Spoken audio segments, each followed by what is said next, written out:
Thomas, it's up for grabs now! Thomas! The put through by futbol, would you believe it? Put down by Brighton, Wilson!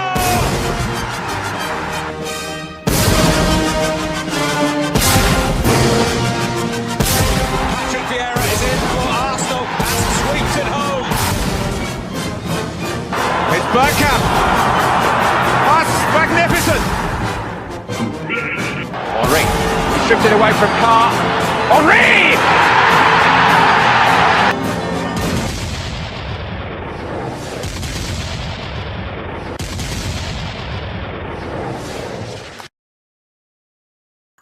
Hello. How are we all? Thank you for tuning in to watch tonight. Much appreciated. As we all know, Terence is still in Spain. He sent me a few pictures earlier on of his time out there. And yeah, pleased to report he has met Mikel's family. He has seen the school that Mikel used to go to. He has seen the house that Mikel grew up in. And he has met all of Mikel's in-laws. So yeah, this relationship is getting pretty serious, guys. But I just thought I'd keep you guys updated, yeah? That's obviously what Terence is doing at the moment. His lover, you know, as we all know. Now, that aside, forget all that. You know, romance is not for everyone. Everybody's got a flavour. Unfortunately, Terence is into a bit of tapas, as we know. So, without further ado, I have a special guest tonight. All the way from New York. Not even New York. New York. Yeah? And he's probably going to rinse me because I've said it so wrong. But I'm going to ask him later on to do a Cockney impression. So let's see how he does that. But with no further ado, here we are. Glenn, big up yourself. Hell no, I'm not doing no Cockney impression. I'm terrible at that. And you know what I like? I like how you say, you know, romance has all kinds of flavors. Well, guess what? I've been married 20 years. My taste buds are dead. There's no romance. But it's great to see you, Terry. I've been trying not to read too much today in the aftermath of the transfer market. I know we're going to talk about it because I see a lot of positivity with what we did. And it annoys me. Yeah, so a large part of why I thought I'd put this stream together because quite a bit's happened, if I'm honest, since I did the watch-along. When was that? Saturday morning, wasn't it? Yeah, Saturday morning, Man City. You know, the game where we got smashed. Yeah, that one. Mm-hmm. Yeah, quite a bit's happened. Obviously, as we all know, the transfer window came to a close last night. And also I saw a couple of streams. Thanks to the guys, by the way, in the chat who notified me of a certain stream that was going on with an ex-footballer of ours talking, and in my opinion, talking absolute crap. But yeah, I'll go more into that when I'm on my own because it's not fair to say things like that when Glenn's here. So before we touch on the subjects of Arsenal, I'm just going to do what we normally do, and I'm going to give everybody a big shout out. Terry, Diesel, while you're doing the shout outs, I have to do something that will take 1 minute. I'll be right back. No worries, mate. That'll give me time to do what I've got to do. Right, Crutella, big up yourself. Jimmy D's in the chat. We've got AJ Barrett in the chat. Hope you're AJ. Omar's in the chat. I'm not going to say your surname, Omar. I haven't forgotten. I'm not going to say it because I'll butcher it. Sam Dunster's in the chat. Hope you well, mate. We've got Craig Malloy. Big up Craig in the chat. Craig, well done for finally getting on Twitter. Big up yourself. Who else we got? We've got David P in the chat. Hope you well, mate. DJ Crane, my guy. Come on. David Dundas is in the chat. Hope you well, David. Ethan's in the chat. Hope you're good, mate. Hope you're good. Who else? Zoe Thomas, the lovely Zoe's in the chat. Hope you well, Zoe. Khan O'Connor, big up yourself, Khan. Hope you're good, mate. Footy Chats, big up yourself as well. And there is more. Warren's Team Talk. Please, everybody, subscribe to Warren. Warren takes no prisoners, especially when it comes to young Terence. Big up, Warren. Hope you're good, mate. And Del Boy Jones, Del Boy's in the chat. Big up yourself. Randy Viper, my cousin, my brother, my fam, my bro. Come on. My homie. Come on. My blood. Woo! Randy, big up yourself, mate. Thank you very much for the super chat. And I'll stop at this because it's only right. Let's be fair. Randy Viper, thank you very much, mate. The first super chat of the night will go towards my steak. And just in case you guys think I'm absolutely waffling, right, when I say about steak, in a minute, I won't do it now, but in a minute, I will go to my fridge and I will get you out 2 packets of steak, right? That just goes to show how much I love the stuff. So, Randy, thank you very much, mate. He's put, let's get some sense on this show. Mate, it's about time because I'm seeing some crap at the moment, Randy. I'm seeing some absolute nonsense, right? Nonsense. And how nobody has got the bottle to call it out astounds me. So, Randy, thank you very much, mate. 0 out of 10 window. Come on, big up yourself. Thank you very much for the super chat. And very quickly, we've got the McChronicle in the chat as well. Don Aldo, blimey, Don Aldo, legend that is. Don Aldo's in the chat. Hope you're well, mate. Hope you're good. Alan Attick's in the chat. Matthew Howarth is in the chat. Harry Gleason's in the chat. Liam R97 is in the chat. And I believe Lily's in the chat, but I can't find her. So she must have snuck in through the back door. That sounds dodgy.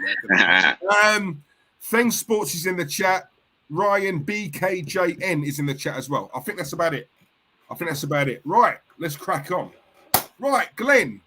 I don't know how long I've got you for. I'm assuming it's for the hour because you got me. You got me for an hour at least. Lovely. Now that's long enough, mate. That's long enough. Cool, we can do it 3 times. Right, okay, enough of that. Sorry, it's late and it's the past. Why don't you give your take on the transfer window first, Diesel? That's why everybody's tuned in. It's funny you mentioned that because I was going to ask you the same thing. Right, okay. Now, right. Hence the reason, obviously, why I've put this stream together. And before I crack on, can I just say as well a big shout out to Abdo, who does all our thumbnails. Abdo, literally, I know you're watching, mate. Thank you very, very much for what you do for us. Yeah, your thumbnails are sick, next level. So thank you very much. Big shout out to you as well, and also to all the lovely mods in the chat. Right, okay, the window. Now, guys, as you can see by the thumbnail, I've put all the new players we've bought, right? So that was the idea behind it. We bought 6 players in this transfer window. I've put all 6 players up, I believe, on the thumbnail. Now, I was thinking this earlier on, Glenn. So I'm putting the show together. I'm putting the thumbnail up. I'm looking at these players that we've bought. And do you know what? The first thing that crossed my mind was, if I was Arsenal manager and at the start of the window, the board said, I'm going to give you, Diesel, I'm going to give you 135 million to spend, right? You can get 6 players out of that. Who you want to buy is up to you, yeah? I look at those, or was it 150 million? Sorry, my apologies. Right, 150, it's even worse. Right, I look at those 6 players and I think to myself, do you know what? I would not have bought any of them. Now hear me out, guys, right? Because I'm not saying that these players are crap. I'm not saying that at all, right? But in the position we're in, we're not just your average run-of-the-mill club. We're a big club. And we have fallen so far from decline. Finishing 8th 2 years in a row, out of Europe. But finishing 8th, for me, for the first time in 25 years, for as long as I've known Arsenal, we've always been in Europe, right, of some sort. And to be totally out of that, and I'm still hearing a lot of Arsenal fans saying that I can see what he's doing. There is progress being made. I can see it. If you can't see it, Diesel, then you can't be a real Arsenal fan. I know a lot of these people are turning at the moment, and there's more Arteta outs now. They're starting to join the club. I don't want them to join. I want them to stay firmly over there. Thank you very much. But these players, I look at Ben White. In fact, Glenn, I look at all of these players in a lineup, and do you know what? I don't look at any of them and nothing. Fear isn't sort of, I don't look at these players and think, oh, baller. Oh, he's good. Oh, what a buy that was. None of these players, I don't look at any of these players. None of them scare me. That's what I'm trying to say, right? They look young. They look weak. Lokonga is probably the only one I look at and think, do you know what? That is a player with a bit of work. He's got potential, still quite raw. From what we've seen of him, right? In a couple of games, he looks decent. He looks like he could be a player. He's got something about him. Granted, My argument, and I think he was on the stream when I said this last time, my argument with Arsenal, my argument with Terence, and my argument with these deluded fans in Terence's camp is that we're so hell-bent on potential. I don't mind potential. Buy kids. You know, I get that. But why does it all have to be potential? Mm-hmm. Why can't we have a balance? We need experienced, hardened players, winners, leaders, characters. Yeah, all six signings under 23 and under. Yeah, I just wanted to add that. Please continue. Get a drink of water, then continue. Yeah, right. That's my sort of argument, right? So when I'm hearing a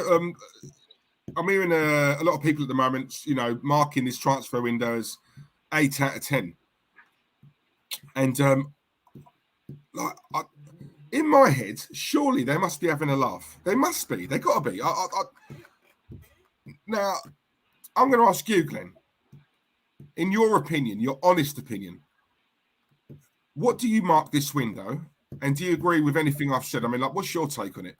I agree with everything you said. We're Arsenal Football Club, and we're acting like we're Crystal Palace rebuilding or something, and it's ridiculous. It makes me insane. Not only that, you talk about real Arsenal fans understand what's going on. It's one thing to hear that banter on social media. It's another thing for the manager to say that last week. Arteta said last week, real Arsenal fans see what I'm doing. Anyone else has an ulterior motive. What the F is that coming from your manager? Okay. And yeah, if you're looking at this team as rebuilding, then I can see why you might be a little optimistic about this transfer window, but we didn't get any help. We're Arsenal Football Club. All we have is this potential here, potential there. It makes me crazy. I can't word it any better than you just did in that 5 minutes. Exactly. Yeah, exactly. And also I wanted to ask you as well, because I wanted to touch on the Ainsley Maitland-Niles. All right, well, you have to start with, do you rate him? I'll tell you right now, I rate him as a quality squad player. Yeah. No, I'm with you. Do you know what, right? I think a lot of Arsenal fans, myself included sometimes, right? I think sometimes we fall into the trap of, there was a lot of noise made for Maitland-Niles, you know, and I said it because I was saying, hang on a minute, he's our best right back. You know, when he was playing there, I thought he was decent. However, when I talk about falling into a trap, what I'm basically trying to say is, it's the same as when I wanted Arsene Wenger to leave. I fell into the trap of saying, I will take anyone. I just want him gone. Right? So basically, and it's the same thing with Maitland-Niles. Is Maitland-Niles the right back I want going forward? No, he's not. He just happens to be the best in that position out of the current crop of players we've got, right? So sometimes you're subconscious, you're settling for that. Really, what we should be saying is he may be the best out of what we've got in that position, but he's still not good enough in that position. Going forward, we want a top right back, right? And right. He's a makeshift right back. You know, we all know he's a midfielder by trade. So for a lot of us to say he's the best at right back in a position that he's not been trained in, right, that says a lot about what we've got at the moment at the club. Yeah, do you get what I'm saying? Exactly. And the other thing is, if you dismiss Maitland-Niles, this Japanese kid we got, I wrote his name down because I kept forgetting it. Tamayasu. He was chased by a lot of big clubs, okay? But once again, we're just talking about potential for Arsenal Football Club, the 6th biggest club in the world. We have, we're not sure what's going on at right back. We have a manager that cannot make in-game decisions to alter a game in our favor. And we have a gaping hole next to Partey in midfield. Yeah. We're Arsenal Football Club. I don't see, and there's this talk. All right, we got to run a games, Diesel, after the international break. I also wrote those down. Home versus Norwich, away versus Burnley, home versus Tottenham. Then I can't read my own handwriting. Oh, Brighton, Crystal Palace at home, Aston Villa at home, Leicester City away, and then on November 6th, home against Watford. The difference between you and I And the only difference between our views on Arteta and Arsenal are that you think that Arteta can be sacked right now.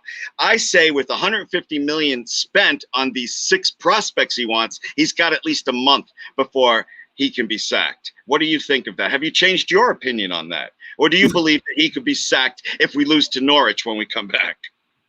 Yeah, judging by how the season's gone, judging by how it's going, so I know we're only 3 games in, right? But they've been horrendous. And to be honest, there's a lot more noise from the fans. There's a lot more noise on social media. You know, the club can't escape it. And my personal thing, on paper, you'd look at Norwich, a game like that at home to Norwich, that's perfect for us. Perfect. You know, a club like Norwich, we're at home, right? We've had 3 big games. I say big, Brentford, you know. But if you look at Man City and Chelsea, right, you know, we've got them 2 out of the way. This is how a lot of people are thinking. So if you could pick the perfect game to try and bounce back in, you'd probably pick a team like Norwich. With all due respect, you'd pick a team like Norwich and you'd pick a home tie, right? Yeah. Obviously, you know, so and that's where a lot of Arsenal fans are saying, our season starts from that day. Our season starts from then. However, if you look on the flip side, that's a lot of pressure because that's a game Arsenal should be winning. Yeah. No ifs or buts. Now, anyhow they don't, even if it's a draw, and we're at home, Glenn, you know, the fans, everyone's got a cut-off point, and, you know, the fans are going to start making noise. You know, I've heard the boos against, I think, Man City and Chelsea, but that was the away fans. Obviously, we're at home. You know, you're talking 60,000 odd fans. Anyhow, we don't put a performance. I'm not just on about win that game. I'm on about win it, but win it comfortably, right? We should be winning it comfortably, all right? Our squad on paper against Norwich is, let's be honest, you're taking Arsenal's all day long. There is there's no excuse. However, but I can't see him lasting, Glenn. Graham Souness said it. Big up to Souness, because Souness and Keane, for me, proper winners, proper ballers back in the day, right? But Souness said it. It seems to me like these players that have just been bought are for the next manager, right? Okay. And that tells me I can't see Arteta lasting a couple of months if it carries, because in my opinion, these players, they will get in the sack, right? You know, they've got previous, you know, they got Wenger out, and Wenger was the one who really got these players on such lucrative contracts. And the way they repaid him was by, let's be honest, switching off, right? They got him out eventually, right? They've done it with Unai Emery, yeah? And they're going to do it with him. There's previous, Glenn. You can't ignore the past. And it will happen, you know, and I don't think he can hold on to his job, if I'm honest. Because I agree. Right? I don't. This is what I say to Terence all the time. It's not. I don't hate Arteta. I don't blame him for taking the job. Who wouldn't? Right? It's more the board for employing someone like that, you know, with no experience. But now he's here. I'm seeing the way he's handling situations. He's making decisions in games I'm looking at thinking, how'd you come to that? What? Right? Yeah. He's not helping himself. So as much as Terence can be on here defending this man, at the end of the day, when you listen to what he says in the press conferences after the game, it's like, hang on a minute, was you watching a totally different game to me? You know what I mean? You know? Yeah, no, I agree with you. Now that the transfer window is closed, all the attention goes on Arteta and performance. And things could change drastically in a matter of just 4 weeks. For me, they won't, because someone asked, let me just give you an example. 4 weeks from now, we beat Norwich. We're supposed to beat them, okay? We're away at Burnley. Not an easy game, but in better times, we wouldn't sweat that game too much, okay? All of a sudden, we have 2 wins on the bounce, I think you call it. We say in a row here in the U.S. And then we got Tottenham at home. The excitement's going to be crazy. But turn it the other way. What if we draw against Norwich? Then the pressure really mounts. Things can change on a dime, and it's going to start with the end of the international break. And as far as Arteta being sacked, I think he's safe until at least November 6th, which is the next international break. And that run of games I told you, that in better times, we should win a majority of those games. Yeah. Yeah. On paper, see, this is the thing, you know, I know like the old adage of you know, games aren't played on paper, but if I'm honest, Glenn, I'm seeing the way that we're playing, right? It's not a case of, and this is where I think a lot of people get it twisted, especially on some of the things I say. This is obviously, I think why we clash a lot, myself and Terry, is that it's not so much it's not the result, it's the manner. This is what a lot of Arsenal fans don't get. A lot of people think, you're moaning because you lost to Man City or Chelsea. It's the manner, though. It's the manner. Seeing teams smacking us up and they're not playing great. If you look at the scoreline, right, the Man City game, right, we lost that 5-0. But then I watched the whole game. I done the watch along on here, Glenn. Man City weren't great. They weren't. No. You look at the result and you think, oh my God, Man City, they must have played out of their skin. They must have been proper champagne football. It wasn't. Mm-hmm. And I think that's what hurts me a lot is seeing that these players at least give it a go. Yep. Give it a try. Don't just, the minute you stepped foot onto that pitch, it was like, well, we know we're going to lose. Let's just try and keep the score down. No. That is the mentality for me. That's where I argue with a lot of people. Yes, they're a better side. Of course, they're a better side. But Man City can be beat. We've seen it happen, right? We're not on about 11 robots here. They're still men. It's all about this up here. You catch Man City on the wrong day, you can hurt them. But if they're going to beat us, let's make it as hard for them as possible. Yep. Let's not just let them roll through our midfield like a knife. I agree with you. I totally agree with you. The first 5 or 10 minutes of that game, I'm like, whoa, this is pretty sweet. We're on the front foot. We're doing all right. And then within 10 or 15 minutes, we were in the fetal position because things went against us. And we never recovered from it. Xhaka, the captain, well, he wasn't the captain for that game, goes in with 2 feet and gets thrown out of the game. It's the mentality, and the mentality starts with the manager. And I'm telling you, Diesel, I would love to just say I was wrong about Arteta. I was so wrong. Some growing pains, but yeah, in the end, he figured it out. I don't see that happening. Let me ask you a question, Diesel, that I was asked last night on a show. Is there anything that Arsenal can do to get you to give Arteta, some support? And my answer was, right now, I have zero confidence in him. It's going to take a lot. I don't know. More wins than losses by November 6th and the next international break. Maybe I'll cut him a little bit of slack. Is there anything that could turn you around? No. When it comes to him, no. Okay. No, I understand that. I totally understand. Do you know what, right? When he was at Man City, right, it was Pep's number 2. It would have been an easier job for him. Just say Pep had left. That would have been easier. It would have been easier, like a seamless transition for Arteta to take that job. Right, because everything's okay at Man City. All he's got to do is just come in and just, this is a big job. This is a big job for anyone. Like the best managers in world football, this is a tough job for them. Right? If we had a Jurgen Klopp coming or a Pep, this would be one of the toughest jobs they've had in their career. And we're talking about seasoned managers here. Yes. Right? Let alone this guy. And it's like, I keep using that term of, that example of, it's like one day you're the janitor and the next day you're the CEO of the company. That is how I look at it. It's too big a job. This is a big job, and he's out of his depth. And I think we're seeing that now, right? The one thing in my only defense of Arteta, and again, it's not nothing personal. People will say it is, but it's not. But I can hold my hands up and say, Glenn, I've never wanted him. I didn't want him even before he got the job. I know you and Claude both said it right from the beginning. I got mad respect for you and Claude saying it right from the beginning. But it's not just that. It's because I didn't want anyone ex-Arsenal. I didn't want a Vieira, a Thierry Henry. I didn't want any, because the one thing that's pulled us back as a club over the years has been sentiment. Right, and the one thing we need to get away from is sentiment. Yeah. Someone from the outside, no affiliation with this club, can come in with a fresh pair of eyes. Not someone who's worked under Wenger, who's got the Arsene Wenger way of doing things. I didn't want any, and Arteta has actually played with some of these players in his time as a player. Do you know what I mean? So it was all of that, Glenn. And Randy. So I'm going to read this out, right? And I will come back to this in a minute. Yeah, Randy Viper, big up yourself as well, mate. Thank you very much. Kev Campbell equals sellout. They're Arteta players. I really want to say certain things, but I don't want to make Glenn feel uncomfortable. So I will come back to that later. I will come back to anyone care about it. Yeah, please don't spare my feelings. Don't spare my feelings.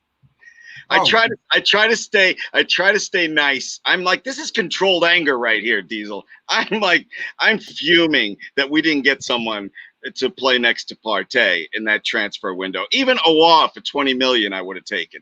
So don't spare my feelings, because this is just all controlled anger. The only thing you risk is letting the genie out of the bottle and I start yelling like you do. So don't worry about it. Exactly. No, but Randy, I will come back. Oh, should I? No, I'll come back to it. I'll come back to it because I'm going to feel bad. I will come back to it. Mikhail G, hope you well, mate. Hope you're good. There are so many examples of Arteta not knowing how to manage a team. You brought up Ainsley Maitland-Niles earlier, and I just read an article by Sam interviewing Sam Allardyce. And he said that Arteta and Edu both didn't want Ainsley Maitland-Niles to go on loan last year, but he kind of forced them to do it so he could get to play. And he has to go to social media when he comes back here because Arteta's not playing him. And I don't blame him for that. I don't care. I had a huge argument last night with somebody about this. What are you going to do if Arteta says he's going to play you and you don't see any time? I have no problem with him doing that whatsoever. And it's just like, would you at least give the guy a chance?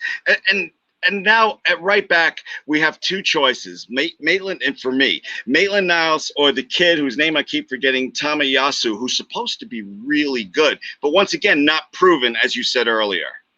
Do you know what? I've got to be honest, right? I've never heard of him. This is another reason, why I'm going to have a bit of a rant in a minute, because this is what winds me up, right? No one knew anything about that deal. That just dropped like that, right? And that showed me, oh, hang on a minute. So Arsenal, you've proven that you can get a deal over the line like that. Because normally with us, it drags for months and months and months. This come out of the blue, right? I was like, Arsenal have advanced talks to sign who?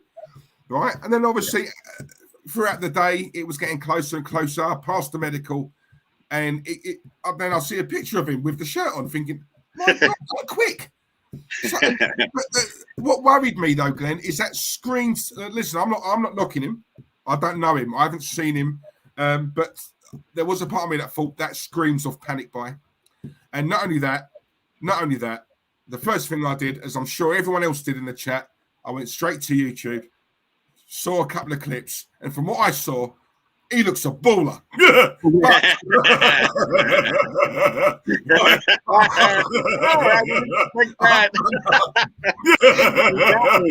me.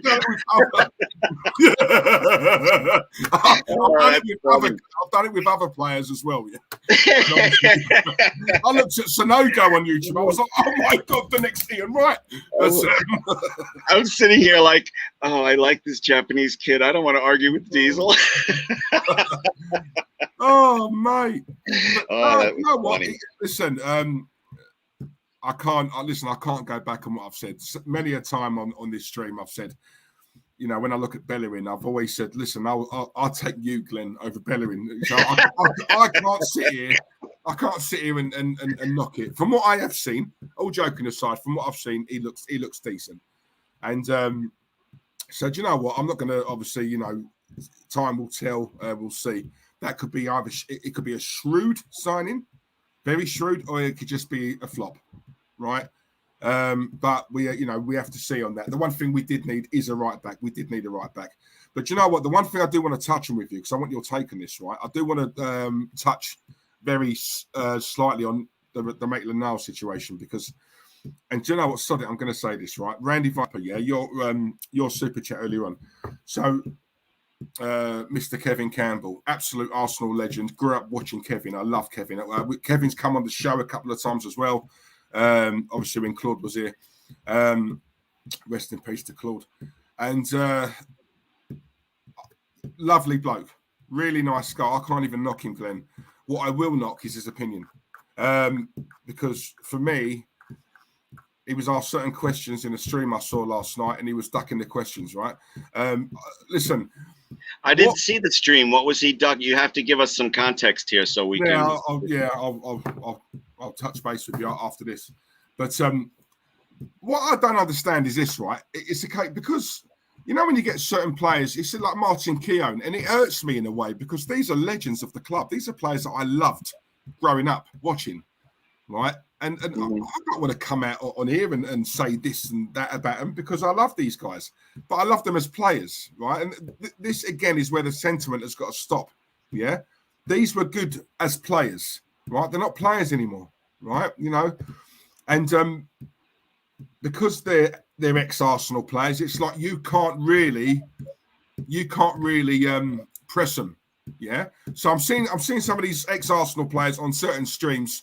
And they're saying certain things, and no one's really sort of putting it on them. No one's sticking it on them. No one's basically saying, hang on a minute, how'd you come to that then? Right? We've got to, tiptoe around them because they're ex-Arsenal players. Well, my attitude is, no, sod all that, right? Because I know for a fact they're not speaking the truth. Yeah, and Glenn, the one thing that I always say on this channel is that you can't tell me, right, that certain things that I'm hearing these guys say on the channel, on the stream, if we was in a pub that night having a beer, no cameras in sight, the conversation would be extremely, extremely different, right? To the one that you said earlier on in the studio.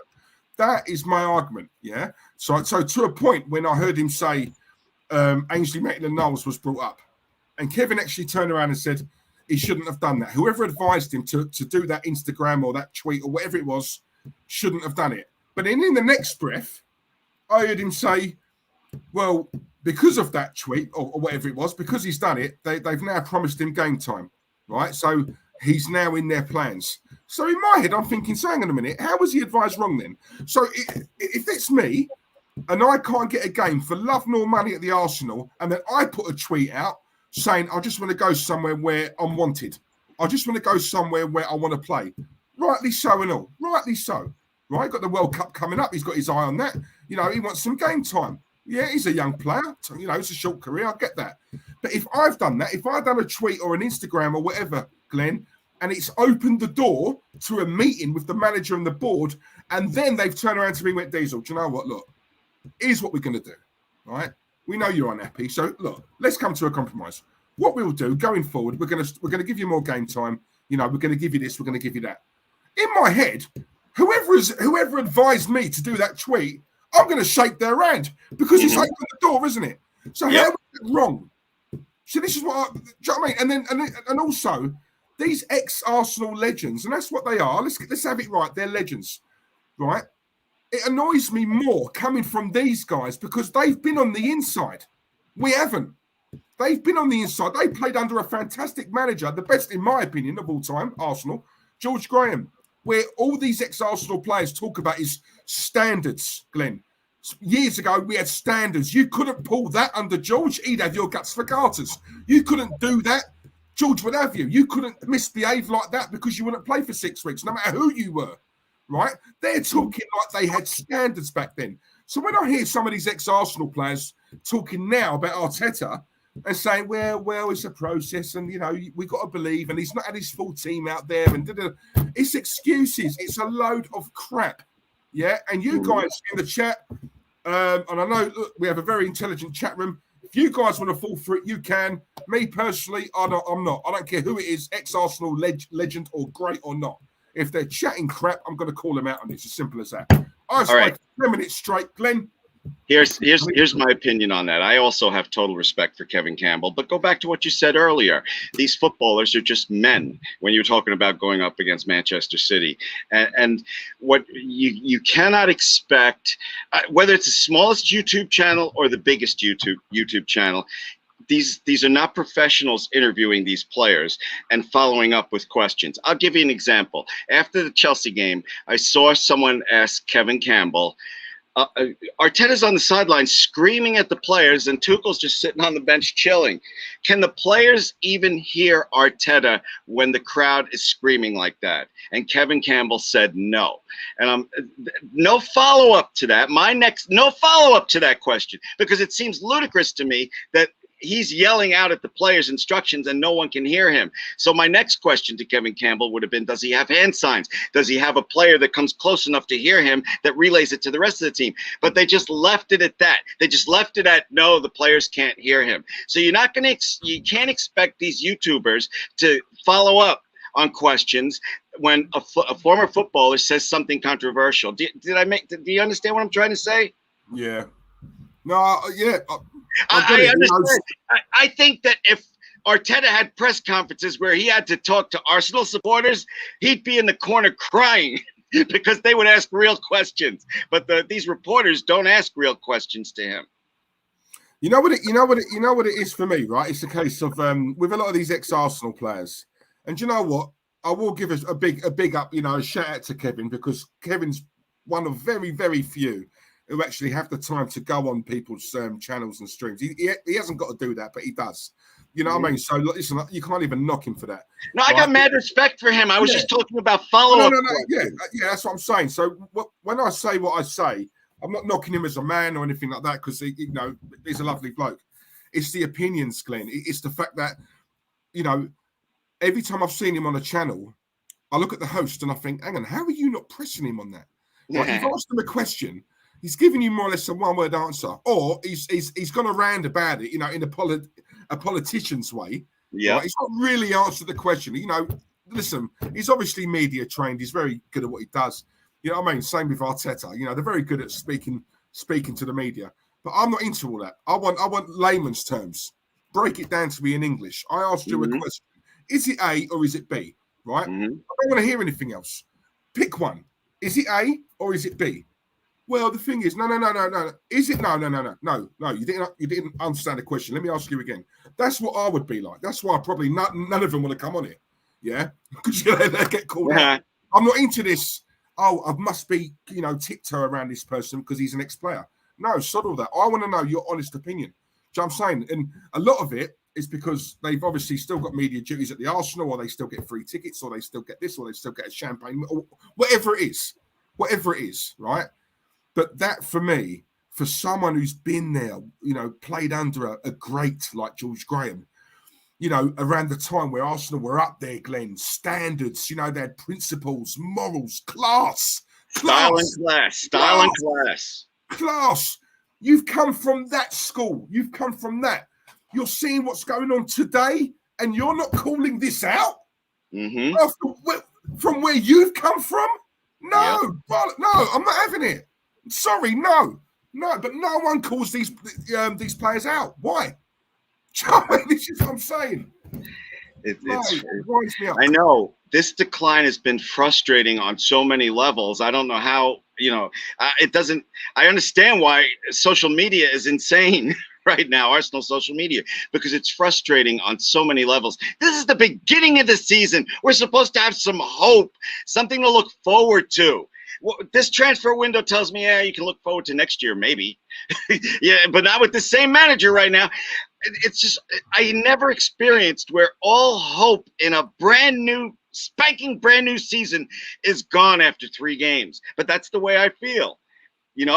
Away at Norwich, home versus Norwich, away Burnley, and we somehow beat Tottenham at home. And let's face it, they're better than us right now. I think you said that earlier. That would go a long way to improving my mood. I'm just trying to be devil's advocate here, Diesel. I don't expect that. I remember last year when I was trying to convince you, Diesel, we can make a top 7, top 6 run. Look at this run of games we have here. Fulham at home, blah, blah, blah. We drew Fulham at home 1-1. And that's when I realized. That's why Diesel is so angry, because he sees it. And now I see it. Yeah, exactly. Craig Malloy.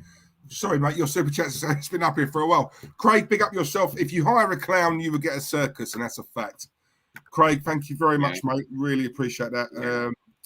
Sorry, it took so long to interrupt that, Craig. Great statement. Christopher Ward, Diesel, did you see the stream that Kenny Ken was on? Do you know what? I've spoken with Kenny. I haven't seen it, if I'm honest with you, but listen. No one. Kenny is as Arsenal as you will find. He is Arsenal through and through. Yeah, and what I love about Kenny Kenny has got respect for everyone. Listen, you guys watch Kenny every single week on here, right? He's not an arsehole. He's not a dickhead. He's a lovely, lovely bloke. And he's been going for years, right? He's not one of these fans who have just jumped on the boat, because of this, it's all the latest craze, isn't it? To get an Arsenal YouTube channel, right? Kenny's been going from time, Not like some of that lot on a certain big channel who haven't been Arsenal fans for very long, but they spotted the opportunity to do a fan cam, and now they go. No season tickets. They just go. They don't even watch the game. They just go to the end of the game so they can get the fan cam in. Which, by the way, that's true, by the way, right? Some do it, believe me. But I digress.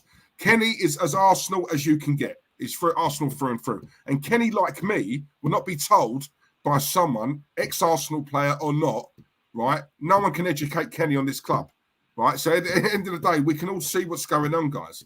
We can all see what's going on, This is what I say about a politician's answer. If I ask you a question, give me a yay or a nay. Don't go around the houses with it, because that's where a lot of Arsenal fans, that's why we don't unite. Because he thinks that over there, she thinks this over here, and he thinks that over there. And do you get what I mean, Glenn? No, I totally agree. Kenny is top shelf. He respects everybody. He is one of the nicest, smartest guys I've ever met. And even if he wasn't, I would still say that because he's built like a tank. But I love the guy. I absolutely love the guy. Exactly. Terry's delusion. If you ask Kevin Campbell any valid questions, he refused to answer and cuts you off, but will ask you questions and expects you to do as he says. Well, that's because he is media trained, and he's on the YouTube channels where these folks are not media trained.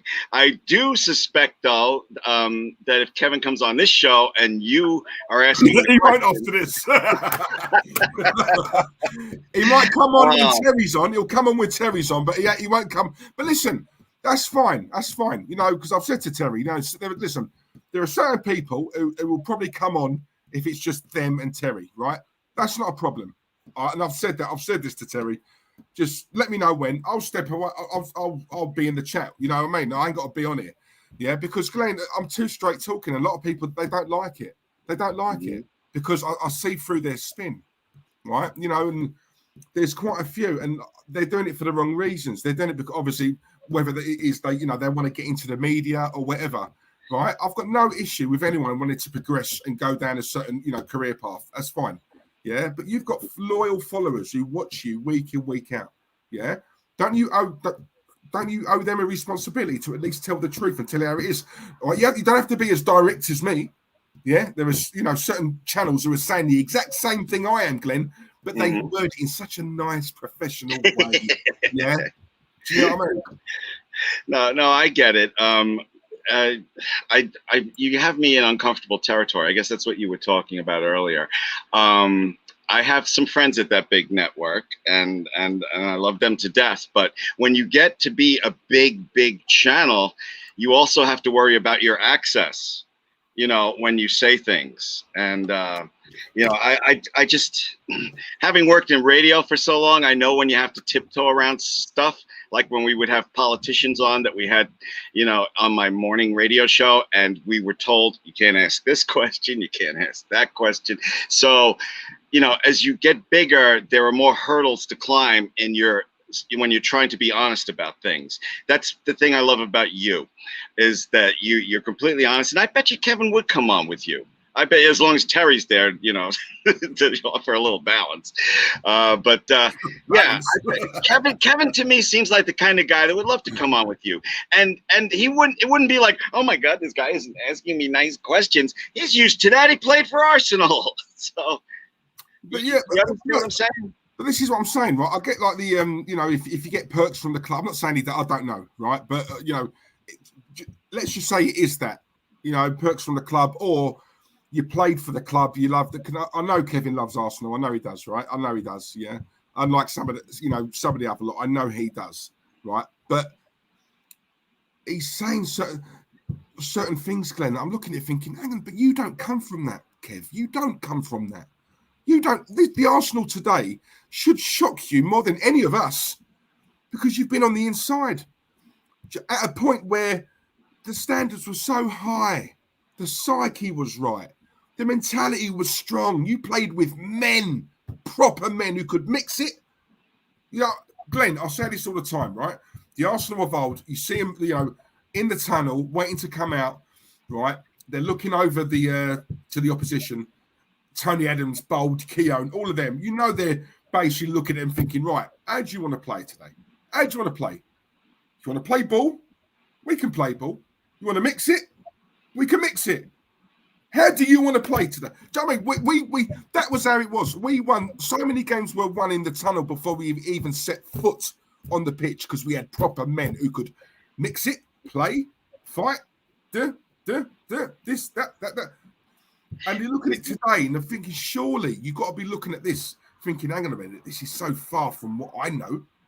It all starts with the manager, dude. You know what I found out doing a show last night? I was supposed to do that watch along with you, but we had like house rocking thunderstorms that night, and the game was at 7:30. I was going to ask, sorry, mate. How is it now? So you watched the game, but I just found this out last night because after Xhaka, went in 2-footed and got the red card, I had a brain aneurysm and I left the room. I found out last night coming off. After going in 2 feet against Manchester City, Arteta gave him a smack on the butt. What the F? What the F? This man does not. It goes against everything that a proper manager would do. Yeah.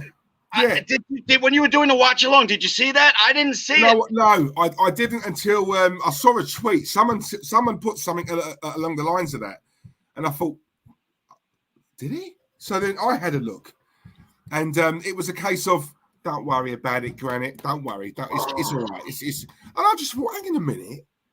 What? And then I started thinking about the way he was with Pepe and the Guendouzi, and I started thinking about these players. I'm thinking, hang on a minute. This isn't the first time this man has let you down, by the way, Mikel. Do you know what I'm saying? He does it again. Something that was so needless, Glenn. It was needless. You didn't have to do that.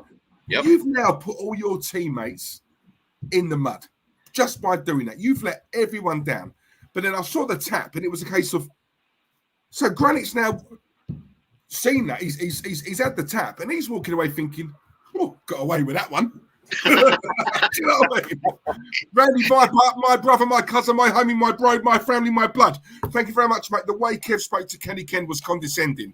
Listen, put both of them in a room, yeah? Let's see if he still talks to Kenny that way. Boom! He won. Randy, thank you very much, mate. Love you. Go on, Glenn, sorry. I was just going to say, there's so much evidence of Arteta not knowing what he's doing. Everybody talks about the transfer window. Meanwhile, a guy that many rank as the best footballer in France, Saliba, 28 million, is on loan. Why? What's going on with that? We look at the defense that Arteta has picked for these first 3 games. Surely he could have done better than what he put in there. He does. Guendouzi and Saliba right now. I think they started out this season undefeated, playing for that team in France. It's maddening that I could sit down here in 10 minutes and write an entire list of Arteta f-ups. Yeah, no, exactly, and that's what I'm saying. He's been found out, Glenn. And do you know what? People think I'm saying all this, and I'm never one to say, "Ha, told ya." You know me. I've never once said that on here. Right? No, I know. I want to be wrong. We both would love to be wrong. Because I want him to. You want to be wrong because you want to turn around. Do you know what? I said this to you earlier on, right? I don't think I finished what I was saying. The one defense I've got of Arteta, if any, is that I feel a bit sorry for him because these players aren't playing for him, Glenn. And I'm a massive advocate of not just in football, but in life. I've worked under some absolute horrible, nasty managers. Nasty. Can't stand them. But I've still got to put a shift in, Glenn, because if I don't, I can't say to, do you know what, I'm not putting it in this week because I can't stand him up there. I'm sacked. I'm out of a job. So I don't have a choice, right? And I've always been told that when you work for someone or if you work under a person, I don't care if you like them or not, but you have to respect them, right? Because they are your boss. They're your governor. And that should work the same way in any job. So when I look at these footballers who are clearly not playing for him. They don't respect him, right? That's wrong. Whether they like him or not, right? He's the wrong man. Of course he's the wrong man. But you know what? He's still your manager.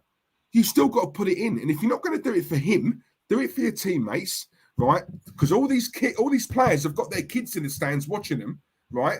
If that was me, personal pride, I've got my son up there cheering me on. I'm going to want to put a show on for him. I'm going to want to put a performance on for him. I'm going to want to score a goal for him. You know, and all these other kids who have got your surname on the back of their shirts that they all saved up their pocket money for. You know, so for me, I look at these players, I just think the arrogance, yeah, whether you like Arteta or not, play, right? Because I guarantee Arteta gets sacked and then someone else comes in, Glenn, they'll soon learn how to kick a ball again. You know, so, do you know what I mean? You can see it. And this is what I'm saying about the manner. This is what Kevin doesn't touch on. It's the manner. It's not a case of because we lost, right? Teams don't have to be at their best anymore to beat us. That's the problem. That's where no one is really touching on. Do you know what I'm saying? Norwich is an hard game. That should be easy. That should be so easy that we're looking beyond Norwich. But I'm looking at Norwich at home thinking, Diesel, who's going to win that? What do you reckon? Oh, I don't know, tough. Yeah. Really? I Norwich? agree.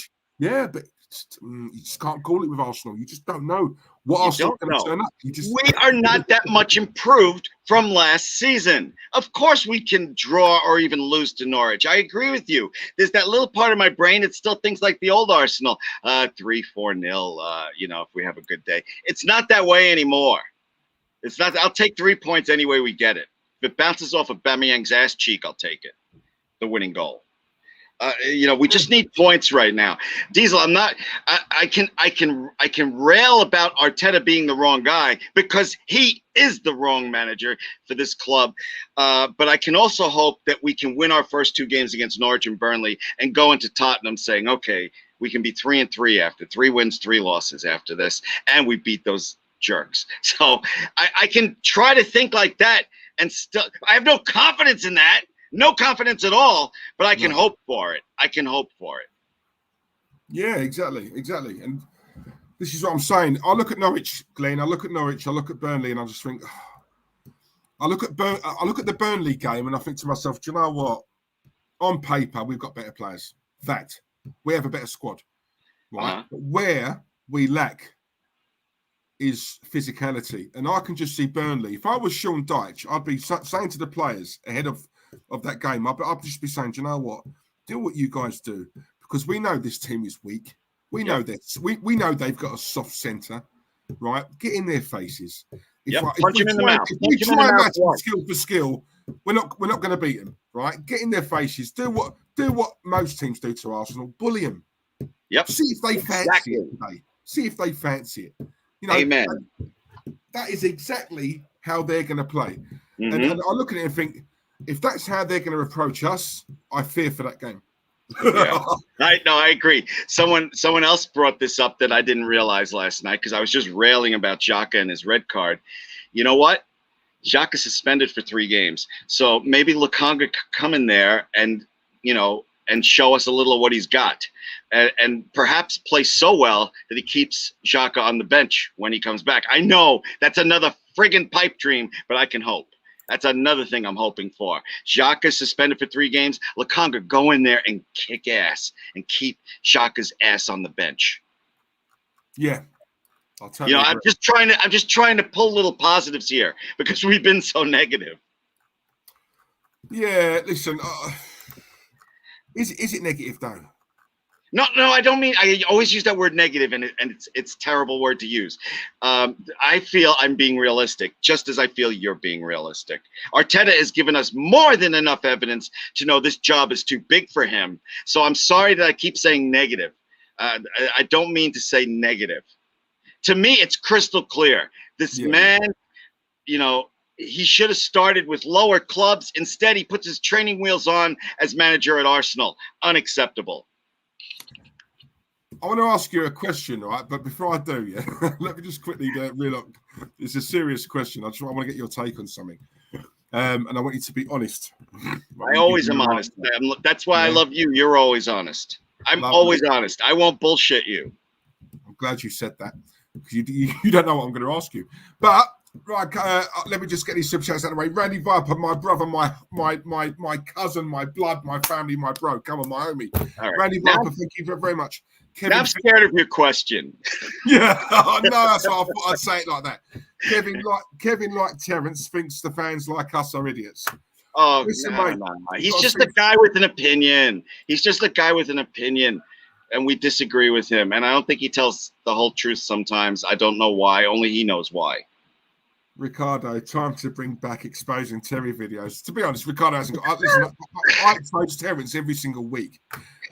So how much more can we expose him, really? But Ricardo, Randy Viper, thank you very much, bruv. It's down to you that I'm still able to eat week in, week out. And all right, before you start talking about your steaks, I'll say that to you. I'm not even joking, by the way. Before you start talking about your steaks again, will you ask me the question before my wife shushes me off this show? Oh God, yeah. I forgot about that. Right, okay. Here's the question. It involves young Terence, right? Oh God. Now, you've obviously know everything that I've said over the guys, I know both of you, and yeah, you know my view. In your opinion, Glenn, why does Terence not see it? Like, because sometimes I do these streams, right, and I think to myself, and we have arguments on here and stuff like that, and I'm giving him facts after fact after fact after fact, and you can't argue facts. They're there. You know, it's not my. I'm telling you, right? Go ahead. Don't worry about that. Right, and I look at it and I just think, what is it? Like the blinkers are on. What is it? Like, other than the sleeping with him, like we get that bit, right? But other than that, other than the like the bedroom antics, yeah. What is it? Because how can you find? It must be so hard to find excuses for this manager, week in, week out. You know, but he somehow tries to spin it. I don't know. I understand what you're saying, and the only thing is I never when I in my brief 2 years in college I didn't take psychiatry, so I can't tell you. I can only offer you a guess, which is that it's so early in the season. Some people are not ready to just give up like so many of us have any hope. He's trying to hang on to any hope he has. Kind of like if you're stranded in a lifeboat in the Pacific Ocean, and you and I are like, you know how many people survived this? Like totally none. And Terry's like, there's got to be a plane or a ship somewhere to save us. He's not giving up hope. And I think hope is the thing that drives him. You know, you can talk. I'm sure when he comes back from Spain, he's going to talk about 150 million spent on players, you know, that are 23 years and younger, and that's a good thing. And we re-signed Tierney and Smith Rowe and Martinelli, but we didn't get any help for now. We're rebuilding, and we're Arsenal Football Club, and that's unacceptable. And that's the camp that you and I are in, and he's in the camp of, you know, some of these youngsters might show some promise, and we could make a run this year. But you know, I think he's just hanging on to hope, like someone desperate in a life raft. Yeah, I get. That's just a guess. I don't know.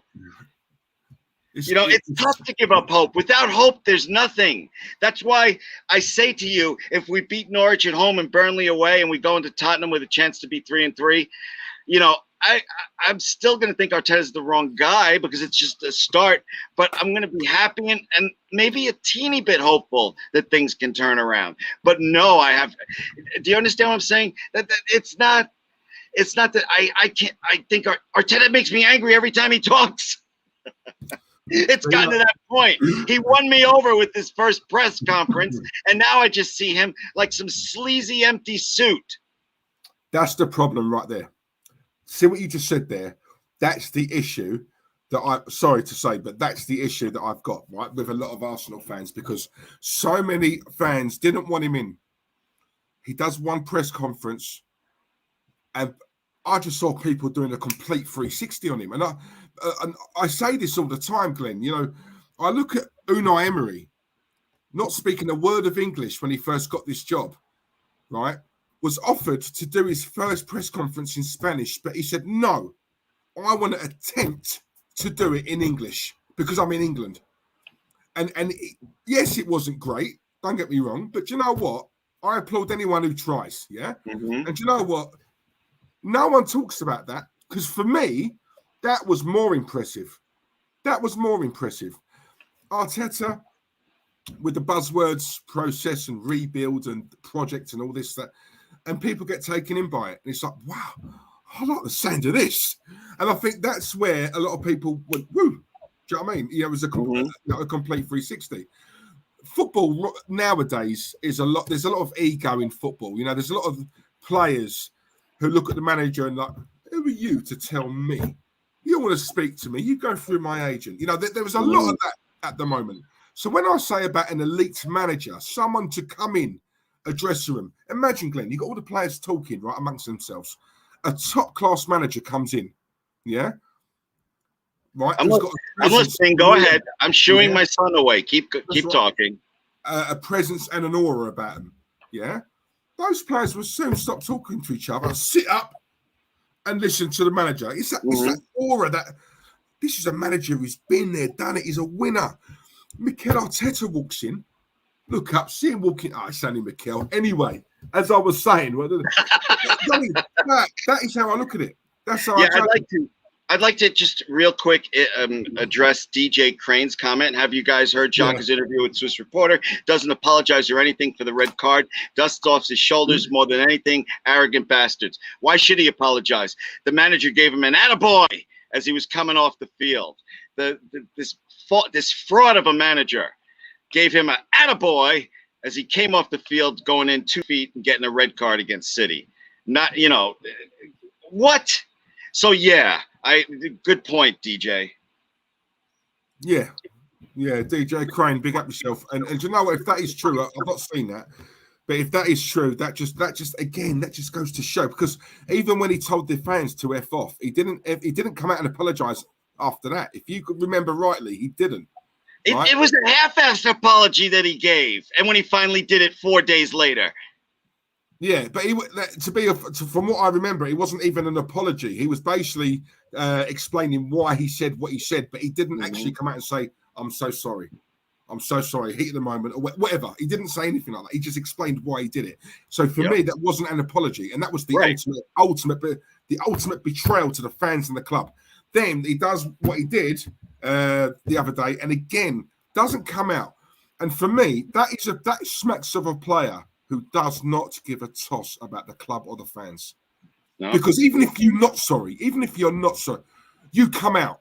You would have advisors around you to say, look, I know you don't mean it, but you've got to say it. You've got to. You need to appease the fans, right? You know, things are bad at the Arsenal anyway. Just say sorry, right? And honestly, Glenn, his advisors would have said, listen, when you do that interview, you need to come across as a bit of empathy. You need to come across as you're apologetic. You need to say sorry, right? Yes, exactly. Diesel, I'm saying that. No. Diesel, that's the whole thing. It's like there are 12 million Arsenal fans around the world that live and die with this team and were hurt by what he did, wearing a captain's armband, and he didn't apologize. He just, like you said, he just said why he did it. So, I'm sorry. Talking about Xhaka, I try to stay neutral because I believe, if we had the Arsenal club we want, he could be a squad player for us because he does have some talents. But I don't even want him at the club since what he did. And I can look at it, objectively, where I can recognize that he does have some skills to be a squad player on Arsenal. But I can also look at it from my heart that has been ripped out by this Arsenal club and Arteta this season already. That, you can't just tell us to fuck off. Damn it, I was going to try and go the whole show without cursing. Right. But you know what I'm saying. Damn, I almost made it. Anything goes on this channel, right? No, I was because I've been dropping too many F-bombs on shows I'm doing, and I'm trying to watch my language a little. So I love it.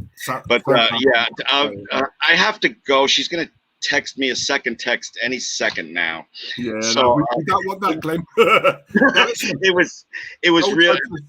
This was really therapeutic, Diesel. I could listen to you all afternoon talking about this because I agree with you on everything, my friend. Man. Oh, there it is. Simon.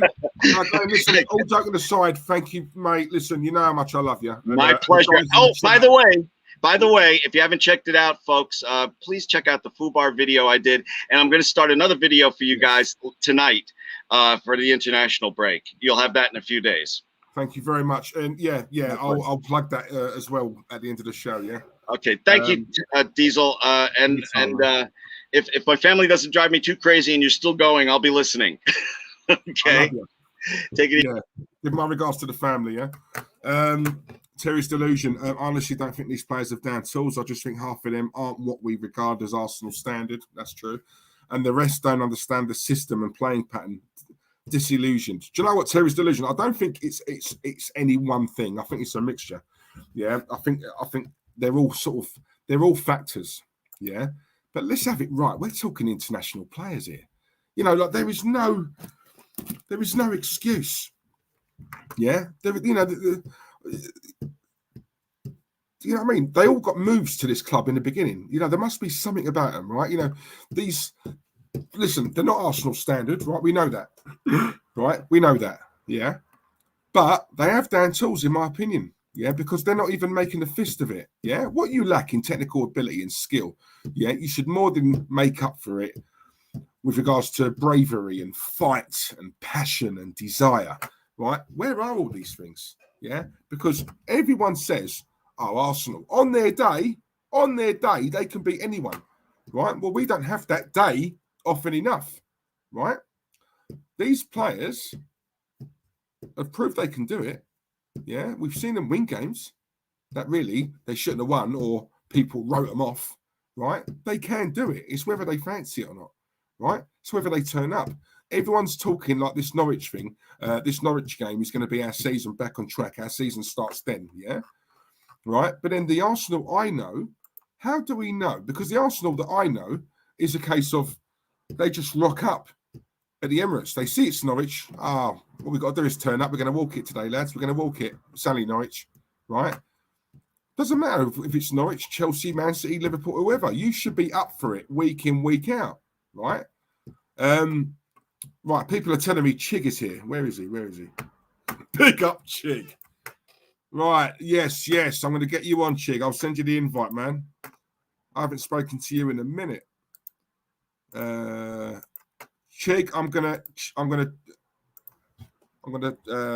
I'll send it to you on Twitter. Still learning this technical stuff, guys. So hang on, just bear with me, yeah. That's the one good thing that Terence has done. He's taught me some stuff. Hang on.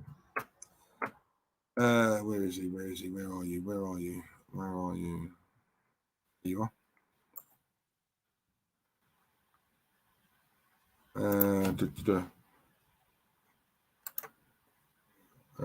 Paste. Right, Chig, I've sent that to you, mate. So yeah, it should come through any second now. Right, come on, it's not bad, is it, for a Wednesday night? First we got Glenn, the American bandster, and now we got Chiggy Chig coming on, who does speak a lot of sense. Glenn, you sexy beast. Sheets of metal as well. I haven't said hello to you yet. Hope you're good, mate. Hope you're well.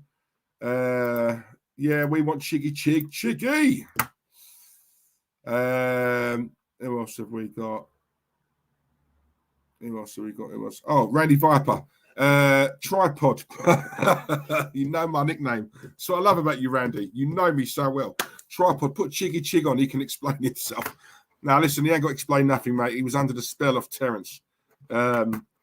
And at one point, a lot of you guys were in the chat, yeah? So that just tells me never to take a couple of weeks off ever again. So I can have no more annual leave. But Randy Viper, mate, thank you very much, as per usual, man. All joking aside, you know how much I appreciate it. Yeah, you're keeping me fed, mate. So listen, I can't even argue with you. Conway Steezel, no more Spanish managers unless it's Diego Simeone. Argentinian, isn't he? I know what you mean, though. Yeah, managers in Spain. Simeone's the dream. Simeone's the dream. I think I said this the other day. You know, Simeone is the dream. If you can't get him, get Conte. Conte's sitting there right now. He's available. Go and get him, right? Conte would, for me, is a class winner, class manager, top player in his day, and he's a winner as well. Yeah. Yes, I tweeted it, mate. Chig, I've just seen your message. I've tweeted it. Has it not come through yet on Twitter? Let me have a look. 2 seconds, guys. Sorry. Oh, God. Hang on.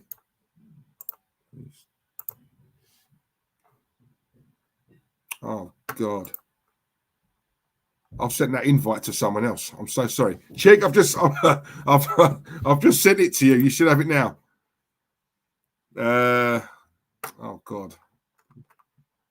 Got to quickly delete that. Sorry, guys. I'm so not technical at all. I really do apologise. But Chig should be here any second now. He's definitely got it. I've sent it to him, the right person this time. So, yeah, any second now he's coming on. Chig, the sexiest voice of YouTube. DJ Crane, big up yourself. Yeah, let's see if it works on me. Come on. Could do with it. I'm having a quiet week. Yeah, Terry's delusion. Accidentally sent it to Mikel so we can roast him. Could you imagine if I could get Arteta on here? Oh my God. Right, guys, without no further ado, we have the sexiest voice on YouTube, Mr. Chig. My brother, you know. Here he is. Come on, Chig, big up yourself. Tripod, eh? Oh, I don't know where it comes from, Chig. I really don't know. I tell you, it's all these dinners that you haven't been bought for yourself. Do you know what I mean? Living the life of Riley. How you doing, mate? You all right? Mate, yeah. Other than what's going on at the moment, I'm actually personally in life, mate. I'm good. I'm okay, man. I'm okay. More to the point, how are you? I know you was ill recently. You a lot better now? Yeah. I'm cool. Brilliant. A bit of a chest infection, but I'm all right. Yeah, you need to get back on that chick flicks, man. I'm missing my weekly dosage of chick flicks. It's funny you should say that. It's funny you should say that. That's all I'm going to say. Oh, come on tonight, yeah? It's funny you should say that. Just keep a lookout. Oh, notifications on. But yeah, so yeah, but I'm with you in terms of an Arsenal fan. It's almost like I can't even go on YouTube these days without being reminded about something to do with Arsenal or something. It's crazy. Who would have ever thought that Arsenal was spend 160 million and all of us are like, ugh. That's the combined reaction. Ugh. Do you know what? I wanted to ask you this, Chig, actually, because listen, on the one hand, it could be said that when it comes to a large section of this fan base, we're quite there's a snobbery, if you like, when it comes to signings. Not every signing has got to be a top name. It's all about buying the right players rather than the most expensive ones, and I totally understand. I get that because it's something that I preach quite a lot on here. I'm not interested in £100 million players. Nice to have them, but let's just focus on the right players. And if the right player costs 10, 15 million, then so be it, as long as it's the right player. However, on the other hand, as you just said, we've spent the most in Europe. So, and then when you look at what we've bought, I can't lie, Chig. I'm looking at it thinking, okay. do you know what I mean? It's like... Yeah. And that's the thing. I think what we've done really as an Arsenal fan base is prove that actually it's not about spending money willy-nilly on just anybody. It's about spending it on the right person. I mean, for me, and this is where shout out to Randy. Let's just get into trying to explain myself. My whole thing was this when we started off our transfer activity, right? If you said to me prior to the summer, you know what, let's go and get a defender, even if we have to overspend for that defender, at least I would have liked the ambition of trying to go and get that defender. Yeah. No, I like the idea of saying, you know what, fuck this. We've targeted Ben White, and even if Ben White isn't exactly everybody's number one choice, we've identified something in him that we think is going to be for the now, for the future, and we're going to invest in him, and we're going to aggressively go for him. I liked that.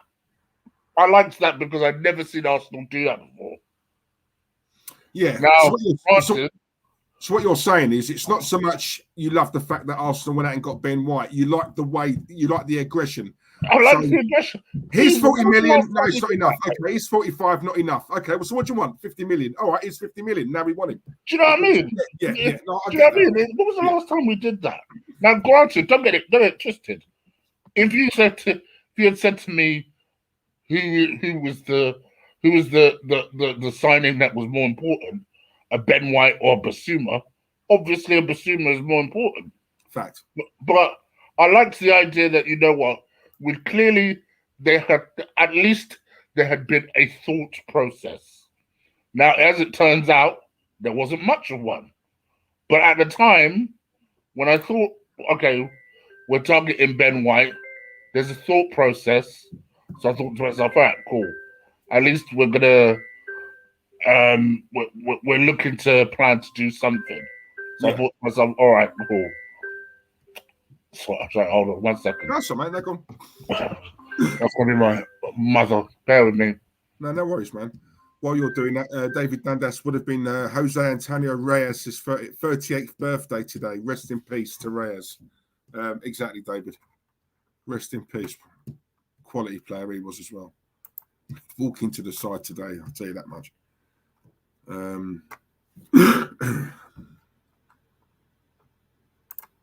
Yeah, we spent all that money on crap.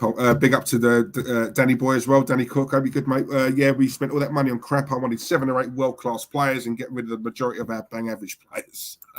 Mate, 1 or 2 world-class players would have done me. 7 or 8. I wish. Super chat as well from Sammy Elliott. Sammy, hope you're well, mate. You're another one who provides my food. So, Sammy, thank you very much, mate. Always here, always loyal to us as well. So, thank you very much. Sammy's put West Ham buys Zuma, Champions League winner for 25. Better option. So I'm going to get Chig's take on that because I'm not a lover of Zuma, if I'm honest with you. I get what you're saying. I get what you're saying. Not Zuma, it's Buzuma. But West Ham have just bought Kurt Zuma, the centre half, for half the price of what we bought Ben White. So I think Sammy's saying Zuma would have been a better, more viable. You're not a fan of Zuma? No, he's, I don't know. He just looks clumsy to me. Looks. I think that's a great buy for West Ham, to be fair, though. Oh no, yeah, for West Ham it is. Yeah.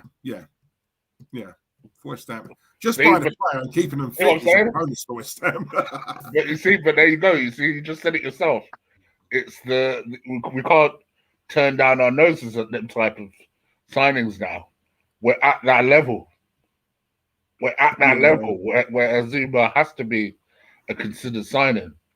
So for me, that was what I liked about it. I liked the idea that we identified signings and we were like, okay, cool. This is a signing that suits us, or this is a signing that we can plan for. Where I started to realize it was going tits up was Aaron Ramsdale. Yeah. And I thought to myself, I'll be honest with you, to the very last moment, I thought that story was nonsense. I didn't want to believe it. I thought there's no possible way that we would spend 25 million on a backup average goalkeeper at best. Yeah. At best. Let's be real here. You know? When the fans are talking about, people will say, oh, well, the fans voted him, player of the year twice. Have you ever actually spoken to the actual fans? Because when you speak to them on a one-to-one basis, none of them have that glowing of a report about him. They don't really rate him like that. Do you know what makes me laugh? I'm so glad you said that, because that reminds me of Terence, right? He spoke to one Man City fan who said, we will take our title because we love him. And it's like all the Man City fans, Tommy Diesel, they all love him. It's like, no, you heard it from one man. Do you know what I'm saying? It's the same. It's the same sort of thing, Chig. I said it the other week, right? I really like Sam Johnston, and I think he's a much better keeper, and he would have been a hell of a lot cheaper. And I'm looking at it, I'm thinking, hang on, how do you buy a backup goalkeeper for probably more money than what we sold Martinez at? And look, I know I don't want to keep banging on about Martinez because obviously he's long gone. But when you, from a financial aspect, you look at it and think, how does that make sense? Like, what's the plan here? You know, I don't know. And you know what? For me, those sort of early signs were things that made me think to myself, Arteta is not the right person. Yeah. Because from very early days, it was obvious to me that Martinez was the better goalkeeper, you know, and he should have been reassured, told whatever he needed to be told in order for us to still have him as a goalkeeper. My suspicion is I don't think we fought that hard to keep him in the first place. I suspect that because Arteta seems to have difficulty with people pushing him back, I reckon Martinez, you know, being a veteran, being someone who's been there since Arteta's playing days himself, yeah, he probably just went to him on a reel and just said to him, listen, I've been here for a long, long time. Real talk. Am I number one? And Arteta said no. I guarantee that was a conversation. Arteta said no, but that, you know, things could change maybe in the future. Just something completely unencouraging. Do you know what, Chig, right? You make a great point there, yeah. Because obviously, I know you're in HR, right? It's what you just said there is bang on, because in my experience, right, it's like I know obviously loads of people have asked for a pay rise, but you don't ask for a pay rise on the back of a poor performance, right? Exactly. So if there was ever a time to go into like your manager and say, look, I want a pay rise, or I want to be number one, or I want to keep the shirt, it's off the back of a successful period of time. You know, and if there was ever a time to go and do it, it's going to be then. So at the end of that season, that's when Martinez would have had the front and the clout, let's be honest, and the evidence to have gone to Mikel and say, look, I've clearly done more than enough of what was expected of me, because no one missed Leno when he was injured. And yet when he got injured, everyone was thinking, oh my God, what are we going to do? What are we going to do? No one missed him. Martinez put it out of his skin, right? And we come from the old school, Chig, of if you play well, you keep the shirt. Right, and then for Mikel to say, look, no matter what you've done for us, no matter how good you've played, that's my number one over there. So you have to wait. Yeah. And I'm sorry, Martinez would have heard that and thought, so you're telling me no matter what I do, no matter how great I perform, he's got the number one shirt. So the minute he's back from injury, I step out and he steps in. No. I'm keeping no one's seat warm. I'm off. Yeah. To leave a club that you've been at for 9 years as easily as he did.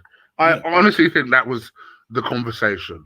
Because like you said yourself, when you ask for a pay rise, no one realistically, unless the pay rise is completely obvious, no one realistically is waiting for a yes. What we're waiting for is when.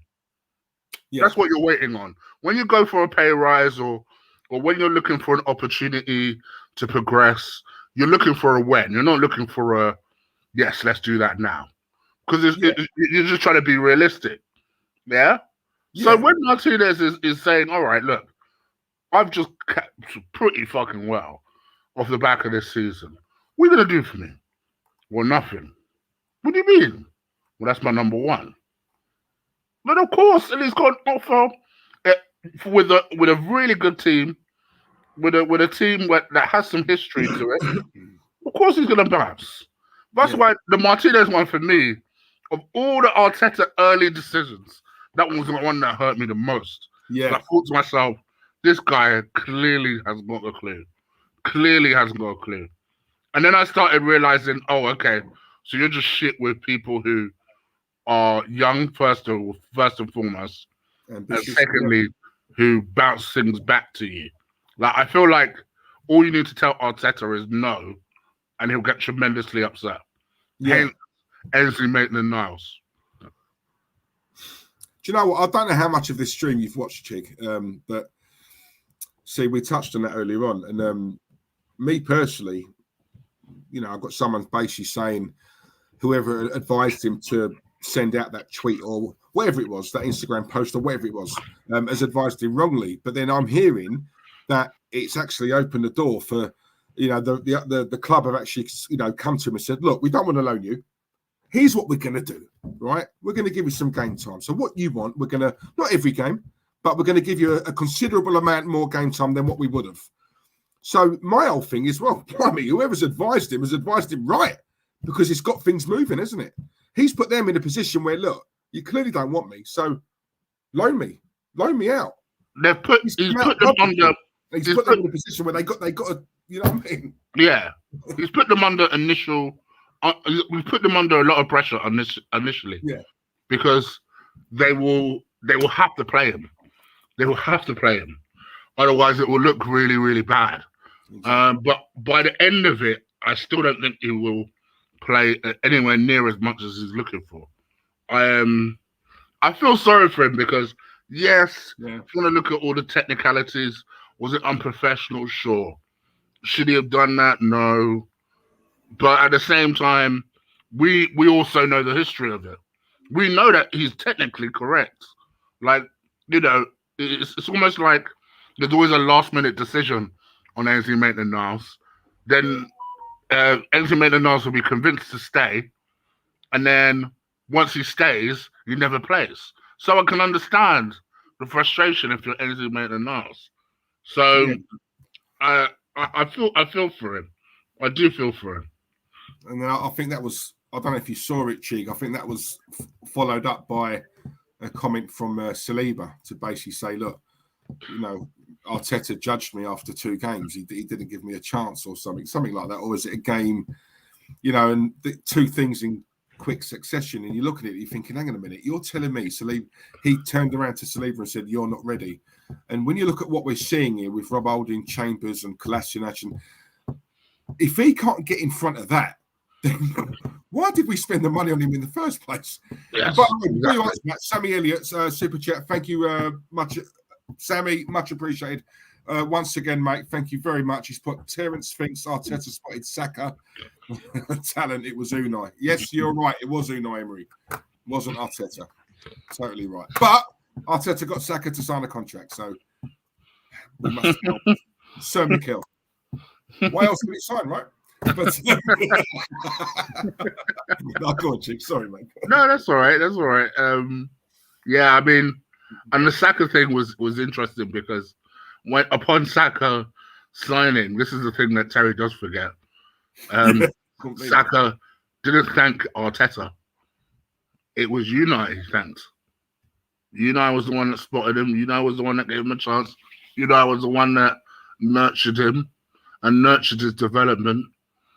And I think, I don't know. For me, I worry about Arsenal now because, you know, you look towards the Norwich game, and you guys mentioned it already.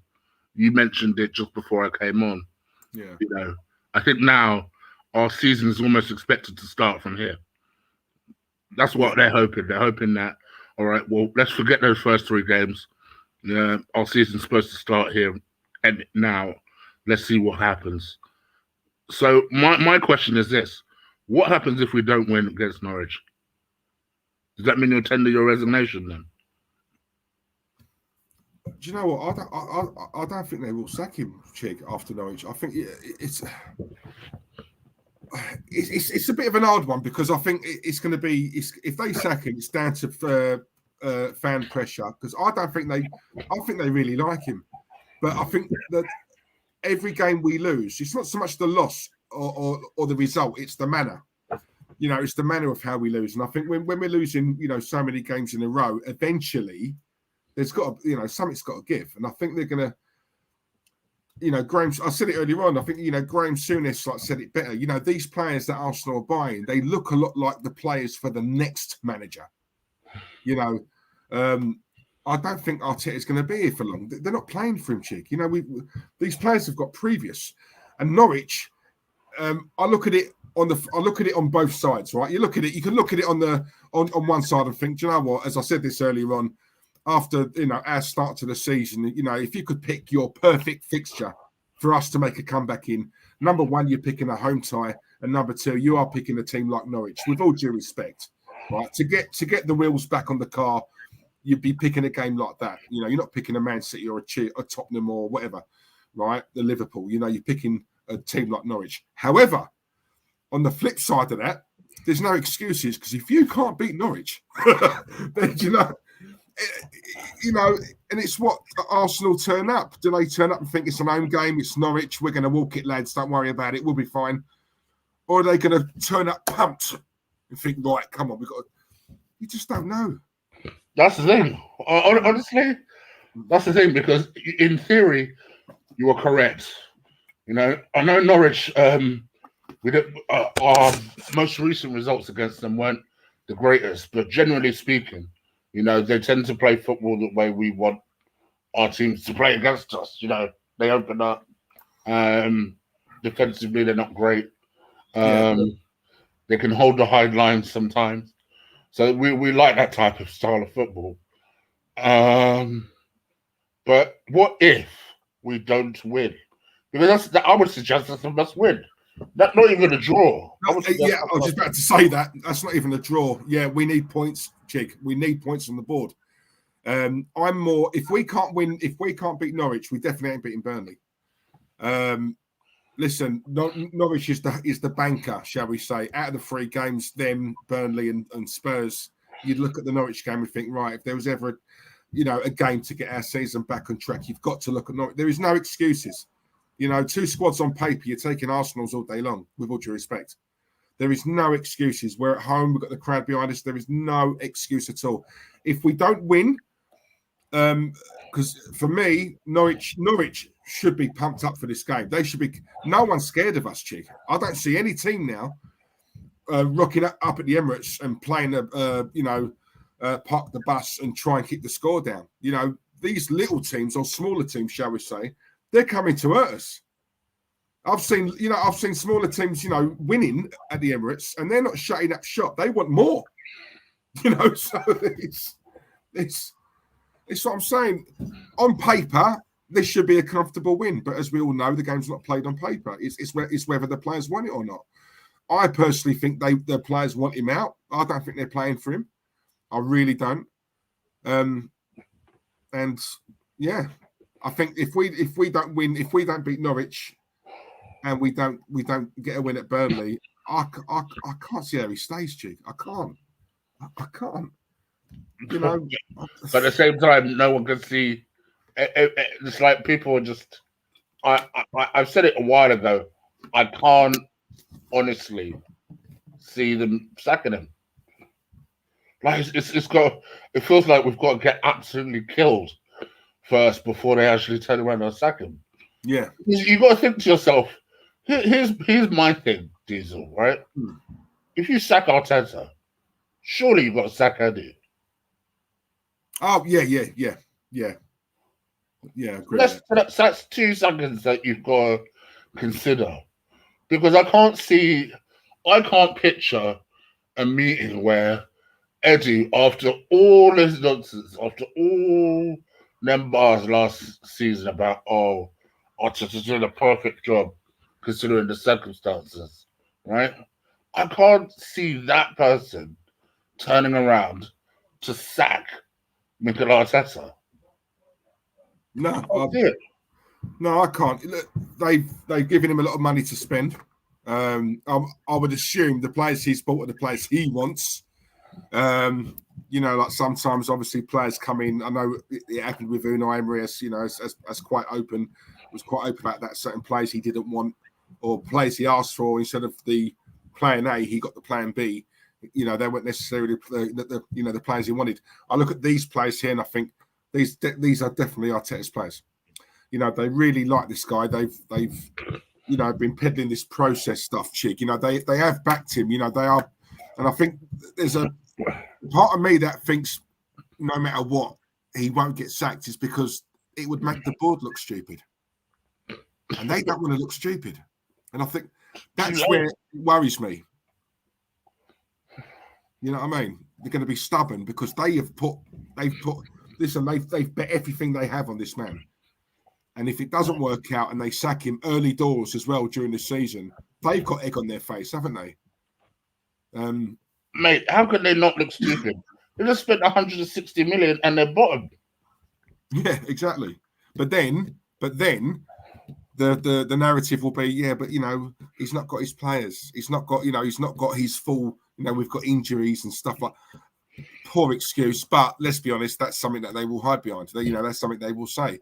I can't ever remember Arsenal having a fully fit squad where everyone's fit. It's never happened. There's always one or two out.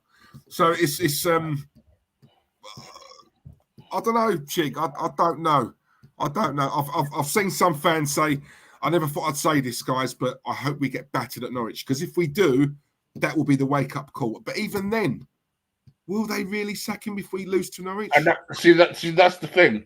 See, that's why I never hope Arsenal will lose, because who is to say when they will actually sack him? What will it take? They've had two beautiful opportunities now to let this guy go with some dignity, let him go quietly into the night, and that was the end of the season where, for me, he failed his objectives. Even Terry was starting to have doubts, and at that point, you talk to him and you let him go nice and peacefully. And then, most recently, Monday morning was the second time that they had a chance to say, all right, look, it's not working. We had an agreement. We needed to start off the season a bit better than we need to start the season a bit better than we have. Yes, I understand that we've had two difficult games, but to be bottom of the league is not a good look, especially after spending so much money. Yeah. I think we need to call it a day. Even Mikel would not have a complaint. Miguel, at this moment in time, is waiting for his payout. That's what he's waiting for. This is what makes me laugh, right? When you get people who say, how has he not walked yet? Has he got no pride? I'm like, well, hang on a minute. If he walks, he misses out on his loyalty bonus. Yeah. Right? No one's walked. Chig, that's another thing I want to ask you. Before I do, Randy Viper, we don't win that FA Cup without Aubameyang, Martinez, and Maitland-Niles. There you go, mate. Thank you very much, Randy. Really appreciate that. Key players, for us to have won the cup. Short memories, Arteta. But Willian, now, if rumours are to be believed, he's kissed goodbye to 20 million. I don't know. Now, I don't know. Listen, firstly, let me just say this. It's not worked out. I've always liked Willian. I've never, ever said on here he's rubbish. Because at Chelsea, I've always respected him. Because when everyone else down tools, he was the one player who didn't. Yeah, and I respect that. And but it's not worked out for him here. For whatever reason, I don't think a lot of it's down to him. Partly down to him. I don't think it's all on him. I don't think you don't turn into a bad player overnight. It's whether it's a system or whether it's, I don't know what it is. It's not worked out. However, as we've read, he's kissed goodbye to 20 million. Now, I don't know anyone who does that. We're talking a hell of a lot of money there, rich or not. No one says Nito to 20 million. What that tells me, if that's true, and he probably is, obviously, because he's terminated his contract. What that tells me, Chig, is 20 million. I don't even care about the money. I need to get out of it and quick. And then on top of that, you got the Ainsley Maitland-Niles tweet on what he said. I just want to go to a place where I'm wanted. Then on top of that, you've got the Saliba comment. This man judged me after a game or two, told me I wasn't ready. So there's three things there where I'm looking at. I'm thinking these players, and these aren't the best players. Some of them are average players, and even they were. Look, Hector Bellerin. He's openly come out and said, "I don't want to be here." Xhaka didn't want to be here. He agreed personal terms with Roma. We're not talking about ballers who want to leave. We're talking about some of these are average piss poor players, and even they want out. And I'm thinking, what is going on behind the doors here? There's got to be some serious circus going on. Like, who says no to 20 million? I just want to get out the club. Keep your money. I don't want it. I just want to get out. Please let me. Do you know what I mean? Do you know what I mean? Yeah. What I would say is this: because I can see Chris Davison shout out to him saying it in the chat, and I do think that is the case. I think Arsenal would have given him a little something, but I think I hark back to your point. It is still 20 million. You know, I don't give a damn if Arsenal gave him 5. Cool. Where's the other 15? He's legally entitled to 20 million pounds. So for me, I'm certainly not going to criticize him or besmirch him or be like, he could have had. Well, he was given something, so he could have had all of 20 million. You know, so for me, I'm certainly not going to criticize him for that. Fair play to him, you know, because like you said, he could have held the club rightfully hostage. Yeah, to leave, and he hasn't done that. Yeah. Now, respect. At the same time, like you're saying, now you're painting a very interesting picture, which is that maybe the place is so unhappy in terms of the way people are treated, the way people are spoken to, the way people are addressed, that, you know, it's such an unhappy atmosphere that people are just desperate to leave, that they just don't care what it takes, how much it costs them. People are desperate to leave, which I could believe. Yeah. One thing I always mention on my watch logs with Lee, right, is before, one of the reasons I didn't want Mikel Arteta hired, apart from the obvious, which was lack of experience, was I remember there was a story going around that Ramsey and Koscielny were dead against the especially idea. Ramsey, especially. Yeah, they were dead against the idea of Mikel Arteta becoming manager. And that story was so intriguing to me because I read on and they said that, you know, that they had nothing personally against him, but that he just has a very cold, arrogant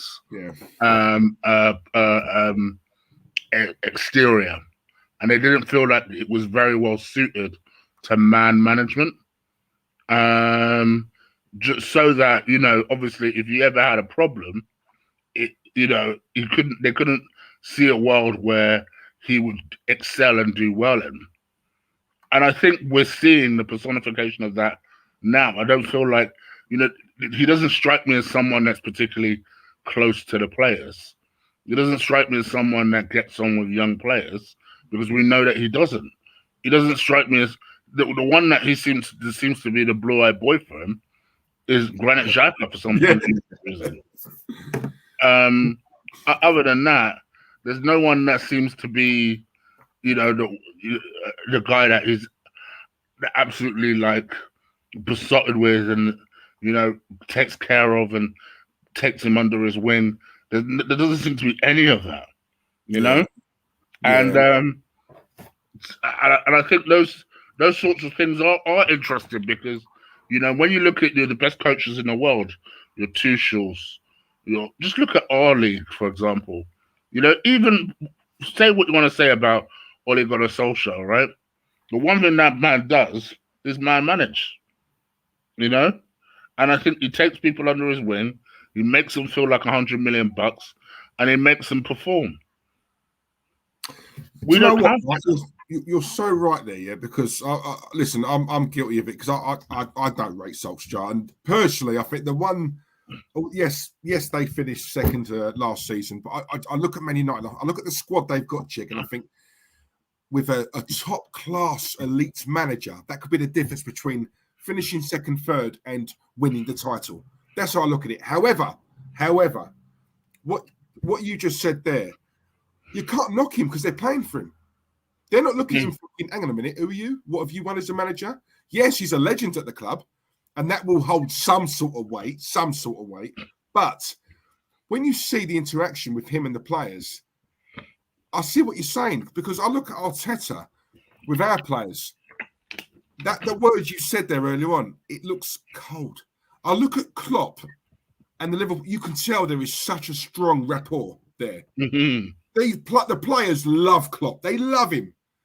He's so infectious. He's a character.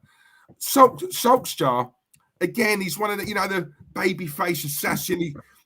They're playing for him. But as you say, he's not cold, Solskjaer. He probably puts his arm around him, says, "You can be an absolute baller, you. Listen to me, and I promise you, I will get you there."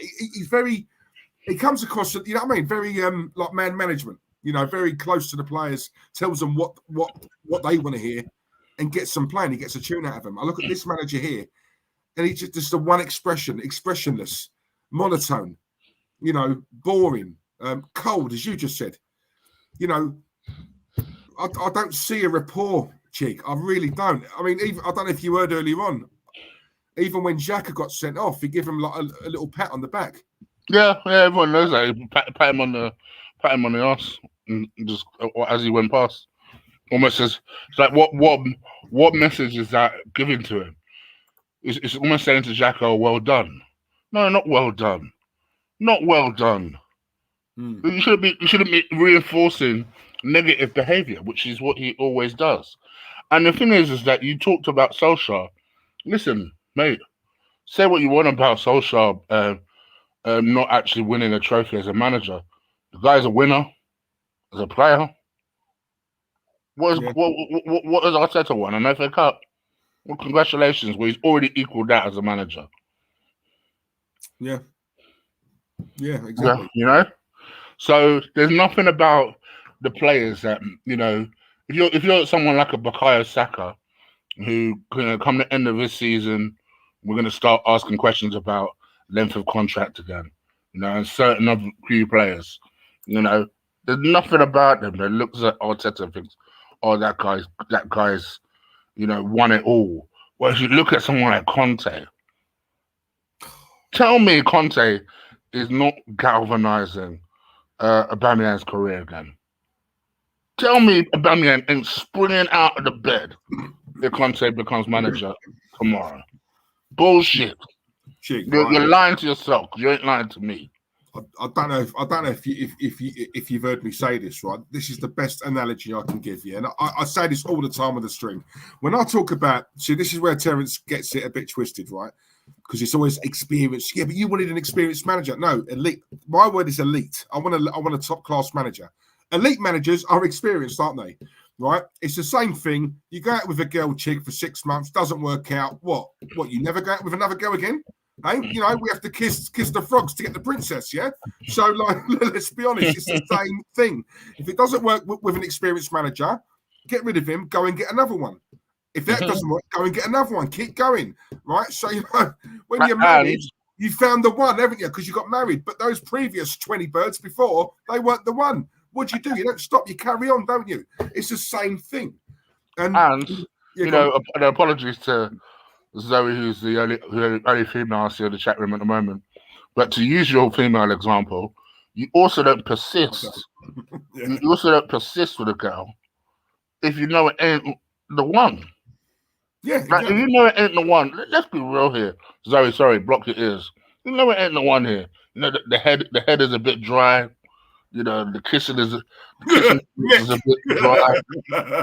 You know what I mean? The hand jobs are a bit aggressive. There's no flow. There's no romance. There's no chemistry. There's no nothing. You beat it with a condom. It's just kind of like over in an instant. There's nothing there. There is nothing there, right?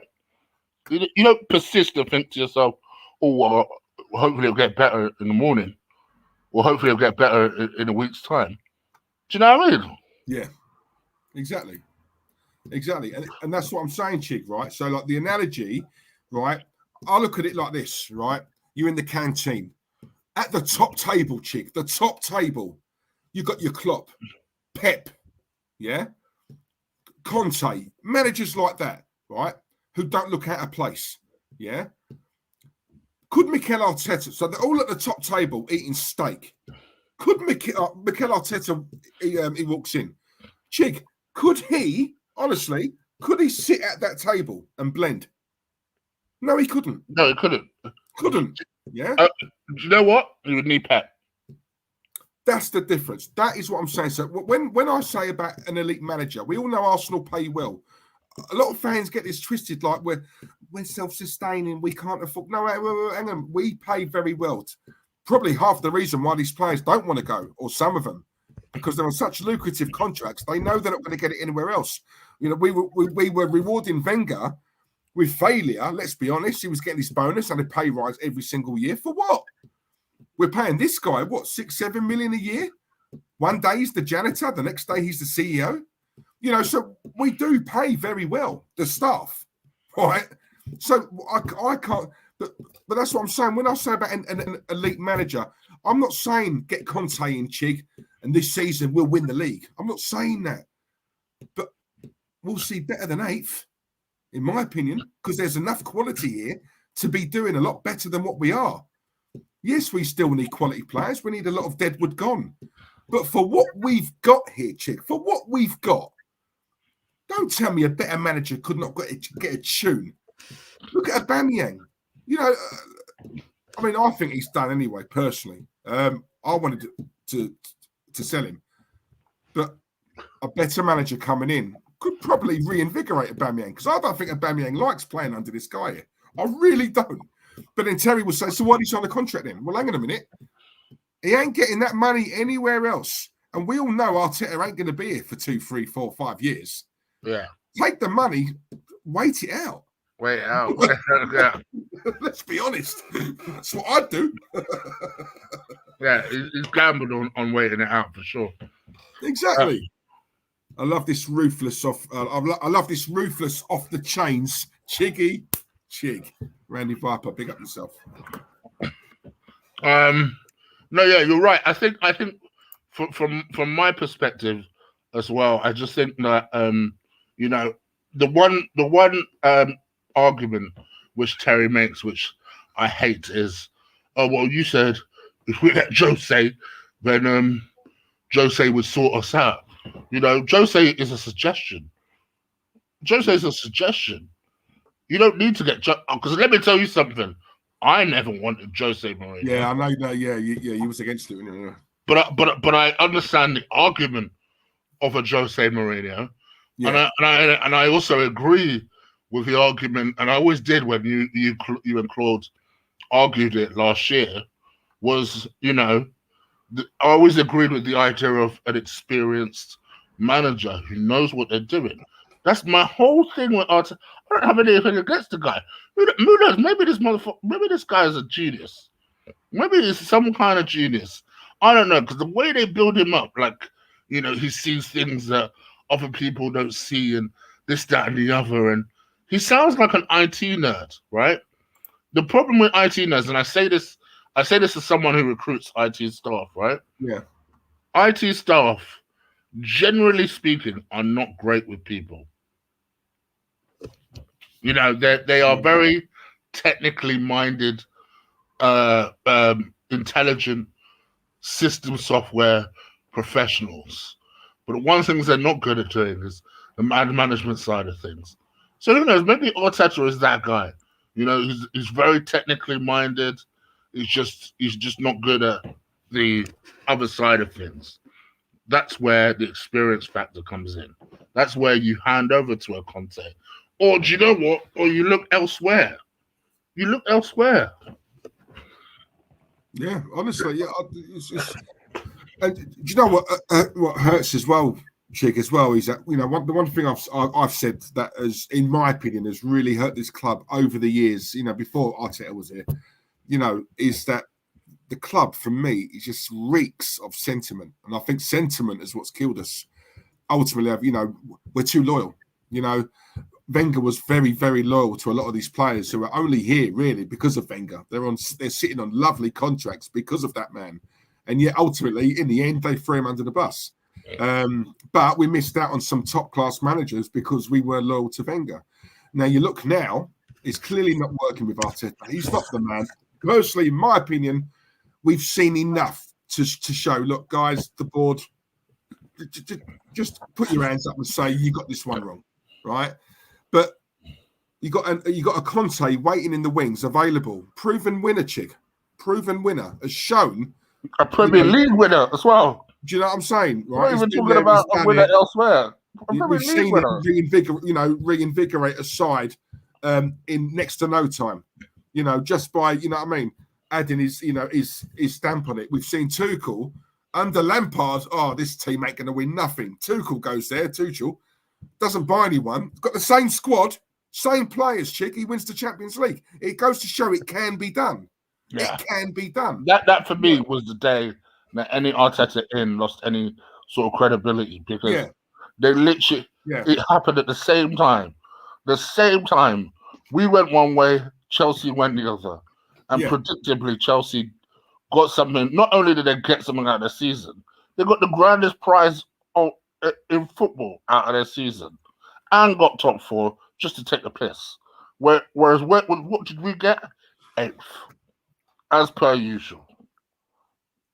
Exactly. It just goes to show, that a good manager, chick, can make a big difference, because what you just said there about that's what makes the argument for Arteta wins, because all I hear is, well, it can't be done.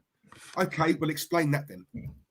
How has he done that? Because under Lampard, this was a team of no hopers, right?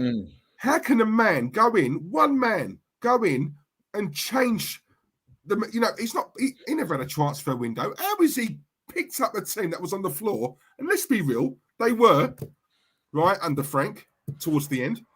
How has he gone in, reinvigorated that side, and then gone on to win the Champions League?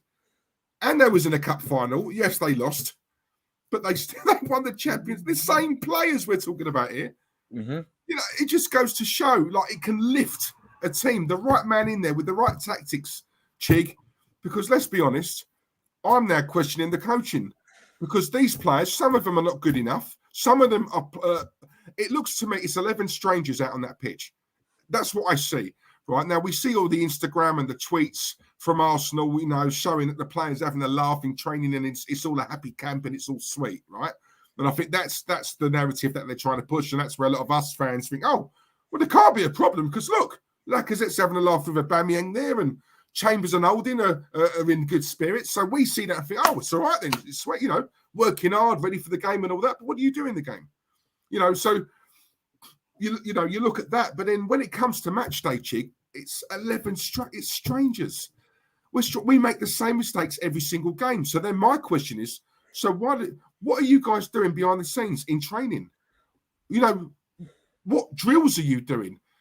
Are you doing anything at all? Are you showing them a video of the last game and saying, right, Rob Holding, why was you standing there? When that happens, you don't go over there. You come back. What was you doing so far forward what are you doing? Are they analysing the game? Is he making them watch the game and saying, right, next time you don't do that? What you do, I don't think they're doing anything like that. They can't be. No, I don't see that happening. Although supposedly he does show them a lot of video clips, but who knows if he's recognizing.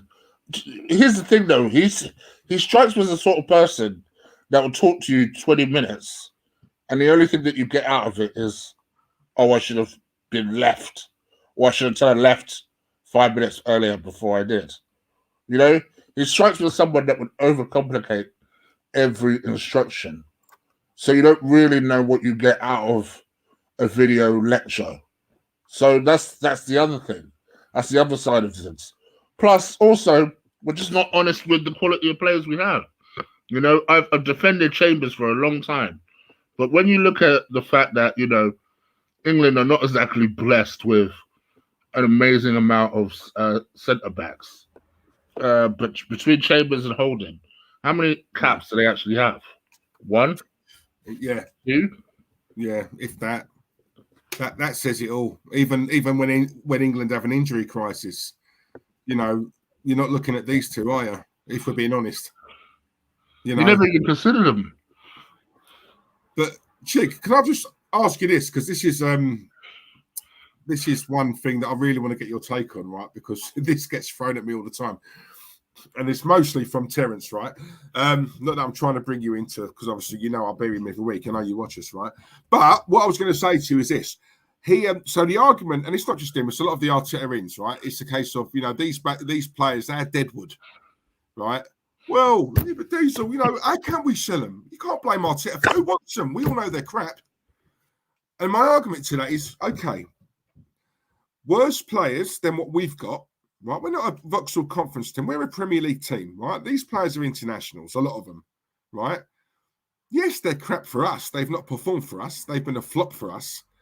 But my example today, hang on a minute, we'll look at Callum Chambers.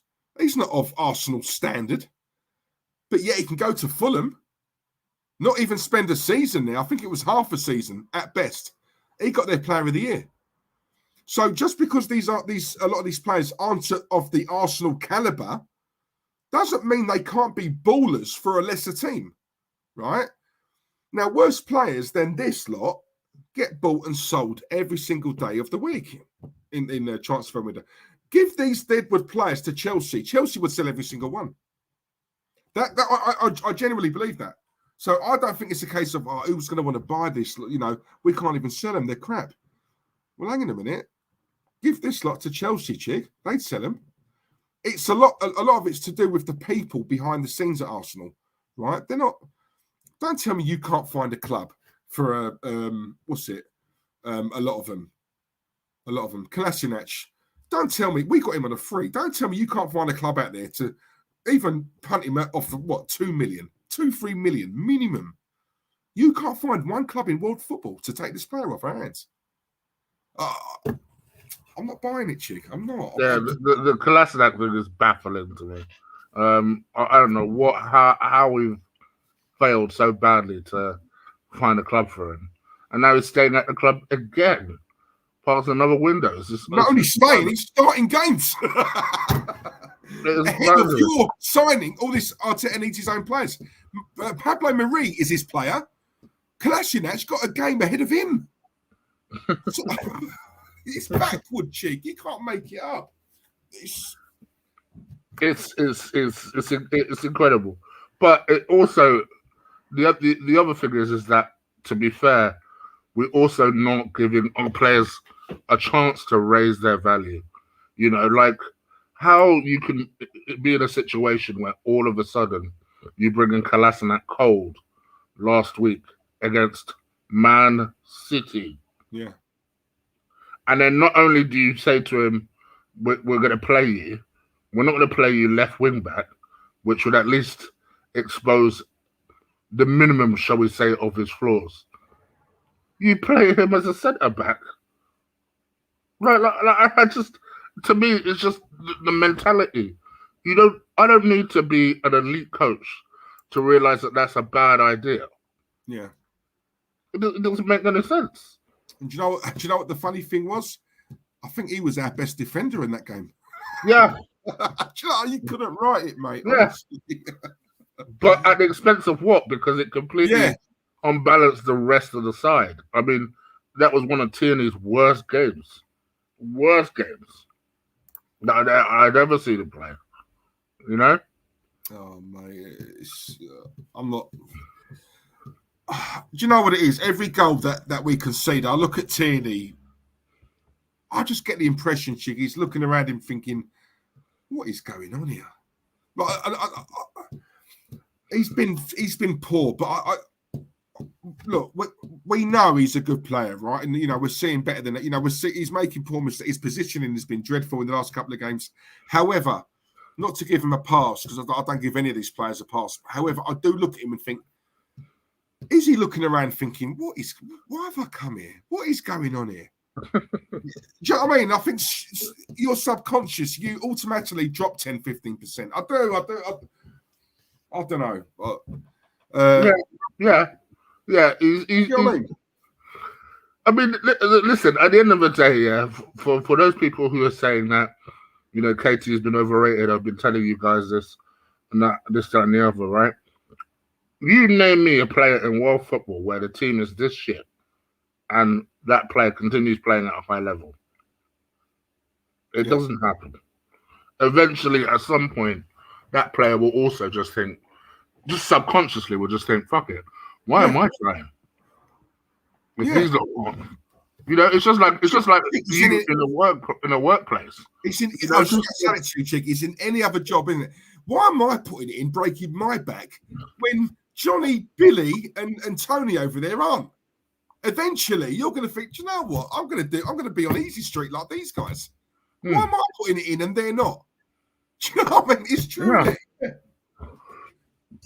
So for me, I don't blame Tierney at all. But I have noticed that the level has dropped. But I can understand that. Yeah, Randy Viper as well. Much appreciated once again, my brother. Ask Chiggy. I've got to read his out. Sorry, Chig. Ask Chiggy Chig on thoughts on Kev Campbell agenda. I can see why he's asking. Kevin has been very vocally defensive of Mikel Arteta recently. I think if you need to ask, then you're not thinking clearly. We're talking about someone who is one of his colleagues. Let's be honest.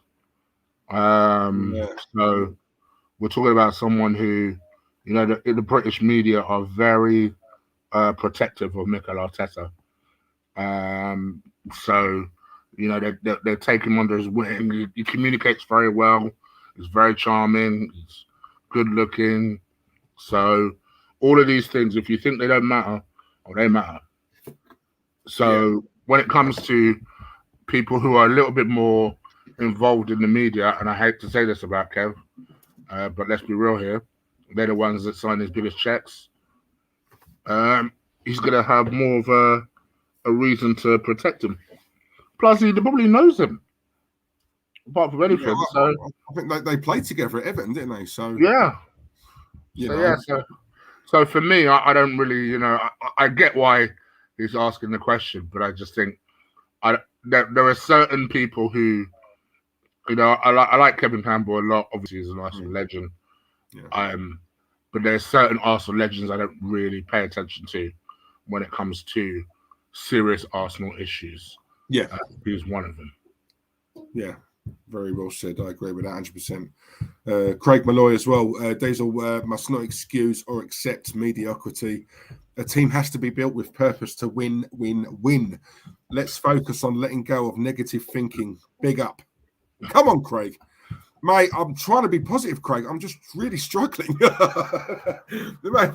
say that. I think, I'll tell you what, you name me one positive thing then. I can't think of one, but if you can, let me know what it is.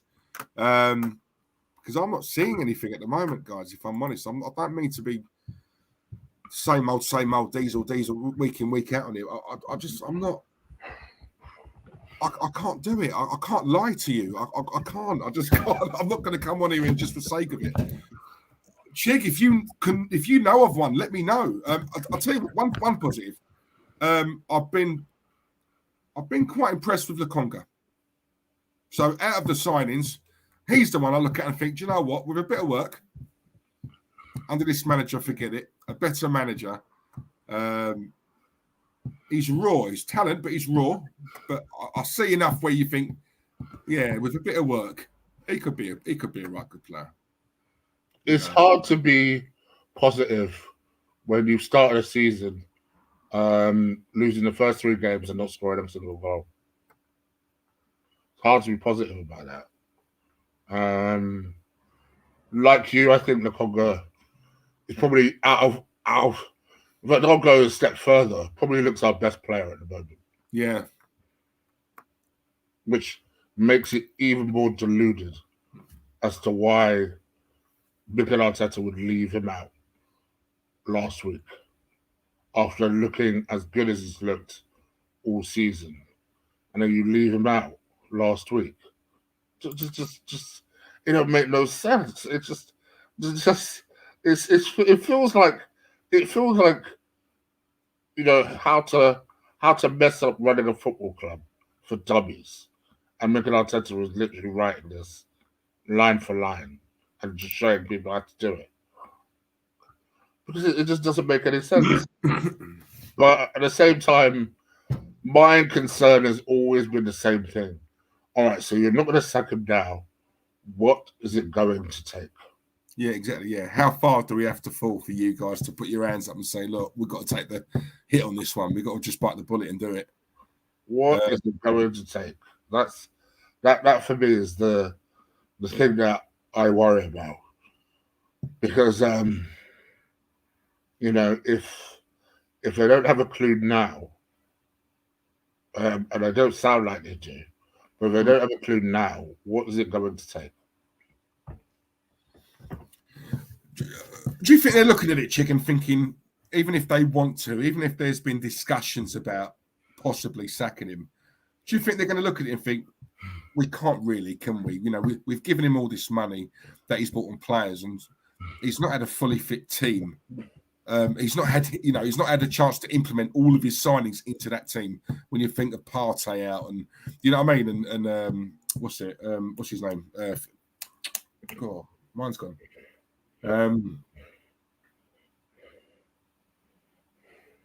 Aubameyang's back, Lacazette's back, Partey's out, and obviously that's a big miss for us as well. But like, it's not an excuse for me. He's had more than enough time. But from the board's perspective, do you think they're looking at it thinking, we can't judge him yet? You know, like a lot of these Arteta are saying, well, hang on a minute, how can you judge him? He's bought these new players. He's not had a chance to play all of them. Some of them are injured. You know, we have got injuries. You know, we've not had our best team out. We lost to Brentford and Man City, but we was missing him. You know, if we'd had those players, we would have obviously won that game. Do you know what I mean? That's what I'm hearing at the moment. So it's always an excuse. But this time, a lot of these of Arteta, have you noticed, Chick, they're starting to reach, you know, these excuses. They're not coming as easy. You know, they don't roll off the tongue as quick now. They're really trying to reach, because it's coming to the end. And I think everyone can see it.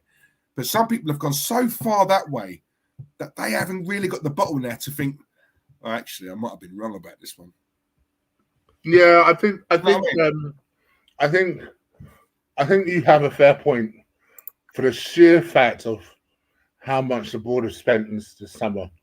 So maybe they feel like, all right, well, before we sack him, we really got to make sure that he has his players in. And the best way we could do that is by going up to him and asking him what he wants. And to me, you know, the players that he's picked are Ben White and Aaron Ramsdale, and Lokonga, and Lavares, this tiramisu guy, you know. he's got these individuals. And you know, none of them strike me as a particularly high risk buy. And that to me is very interesting, because if you bought someone like Basuma, Basuma's a high risk buy. I think it's a high risk buy that works out, but it's a high risk buy, because what you're saying to people is, all right, well, here's a player who wants to come to Arsenal, who literally said he would turn down Liverpool, just to come to us, right? It's a buying signal. If ever you'd seen one, that's a great. Never seen one. That's the guy who was ready to fight for the badge. That's the guy who was saying, "No, I'm not here for the future. Even though I'm 23, I'm here now, ready to fight." You know, that's a high risk situation if you're Mikel Arteta, because then it puts pressure on you if it doesn't work out. Yeah. And I think he just strikes me as a risk-opposed manager. He wants to try and manage his own way. And the irony is he's now bottom of the league in managing in a risk-adverse way. See what you're saying there about all this rubbish about Project Youth. You know, like what we were saying, Chig, earlier on about, you know, he just comes across as cold, not like, you know, no man management skills, you know, just quite distant from the players, you know.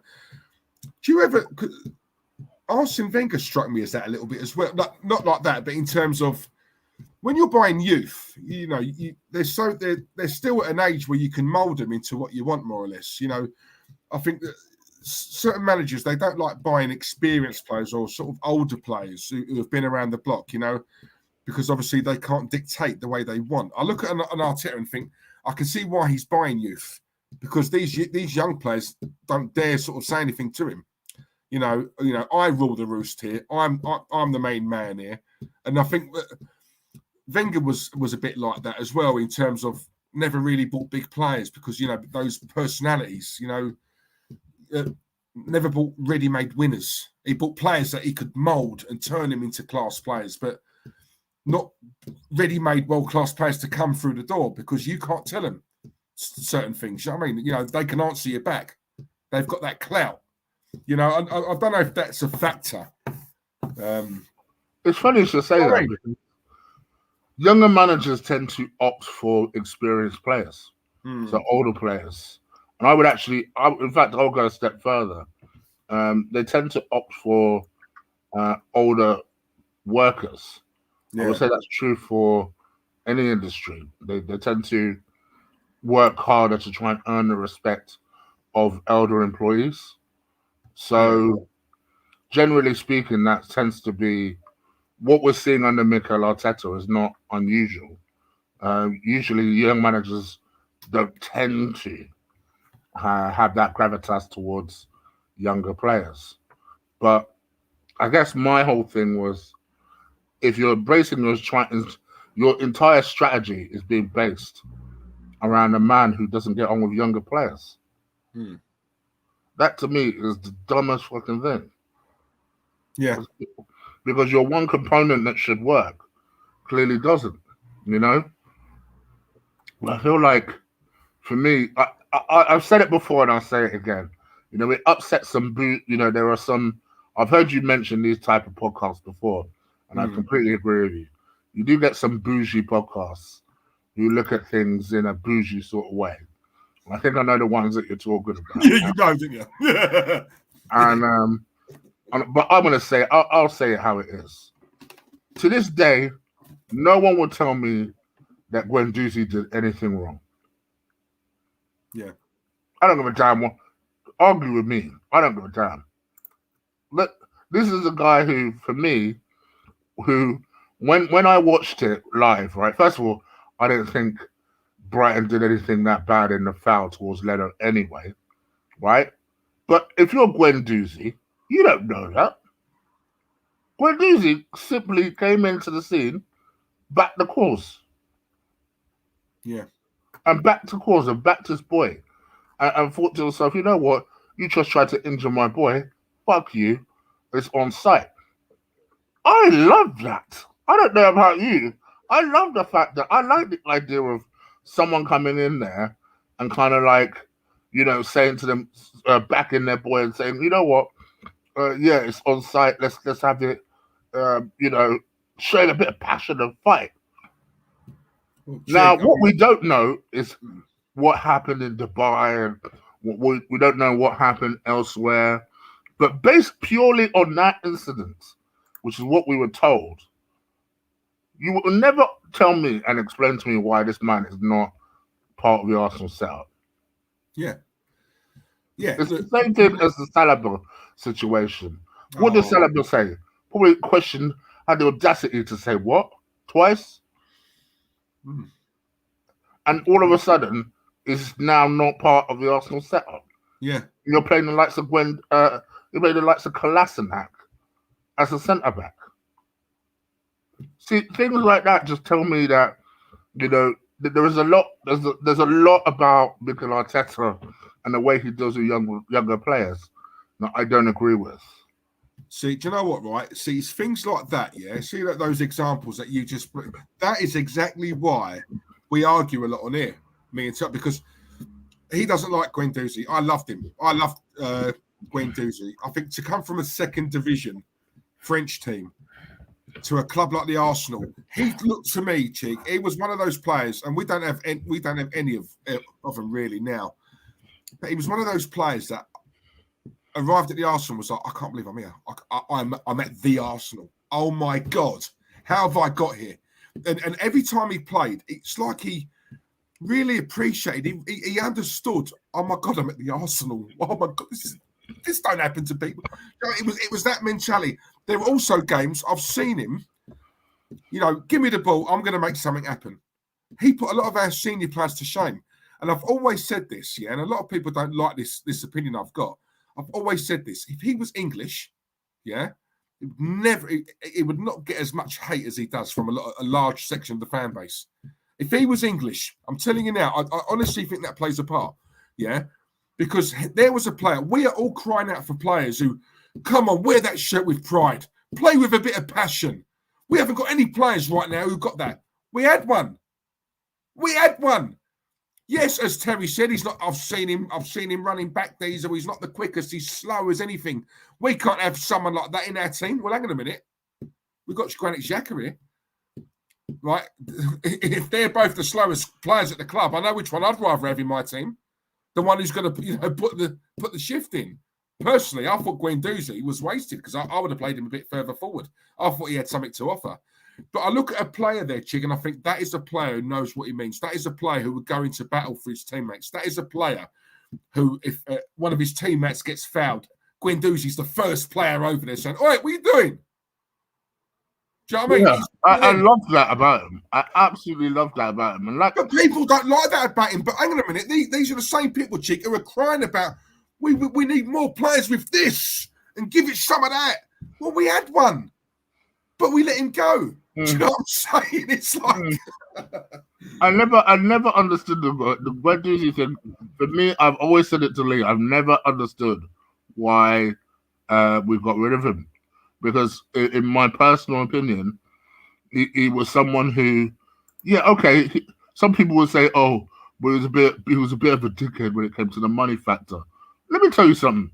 Let me give you 70 grand a week as a 20-year-old and tell me you're not going to be a dickhead. Who's going to be a bit of a dickhead when they get that much money at such a young age? That is where I would expect my manager to step in and be my kind of guiding voice, my guiding light, someone who's going to nurture, who's going to coach me, who's going to put advisors in place if necessary. You know, that's what I would expect. But of course, he never done that. Instead, he was shipped off and shipped out. But at the time, I supported it, right? Don't get me wrong, Chig. If he said what he said about the money thing, yeah, and that for me shows. If I was a manager, I'm thinking, right, I need to nip that in the bud very quickly, yeah, because you ain't made it yet, pal, right? Sir Alex Ferguson would have probably taken him out of the limelight for 2 months. Said to him, you ain't playing another game now for 2 months. 2 months, yeah? I'll show you. Yeah, you need to humble yourself. That's one thing, right? I would applaud that, yeah? Fine. But not ship it. That's not a good enough reason for you to think, oh, you're no good. You got to get out. You got to leave the club. He's not done anything remotely that bad where he's got to leave, right? Take him out of the firing line or just punish him and say, look, next 6 games you ain't playing or whatever. Fine, do what you got to do. Tough love and all that. But was that really bad for you to think, nah, he's got to go? I think Guendouzi was one of those young players who Arteta couldn't control. And it was like, hang on, what? You're telling me what? No, I don't agree with that, Mikel. You don't agree with me? No, I'm sorry. It just seems like if a player's got his own mind, if he dares speak out, then it's not going to end well for him, Chig. That's how I look at it. Do you know what I mean? Like, oh, man. 100%. That's what I honestly think. And I get the impression, like, if you're a young player in the team today, it's because you go along to get along, i.e. a Mill Smith Rowe, a Saka. You know, these are guys who are talented guys, but you can't imagine them rocking the boat very often. No, of course not. No chance. Do you know what I mean? No chance. I like players that have got that little bit of devil. You know, you look at a Wayne Rooney growing up, yeah, when he was young. That sort of street fighter, that sort of can play but can mix it, Chig, if and when required. I look at Guendouzi. Guendouzi had a bit of that. Guendouzi, you look at him and you think, what, him? You know, tall, lanky, but no, it was one of them. Listen, you know, Jack Wilshere was a little bit like that. Yeah. You know, Dennis Wise, little players, short, but do you know what I mean? Heart of a lion. You know, that sort of player, that devil, that little bit, it's in them. You know, and if you try and take that out, they won't be half the player that they are.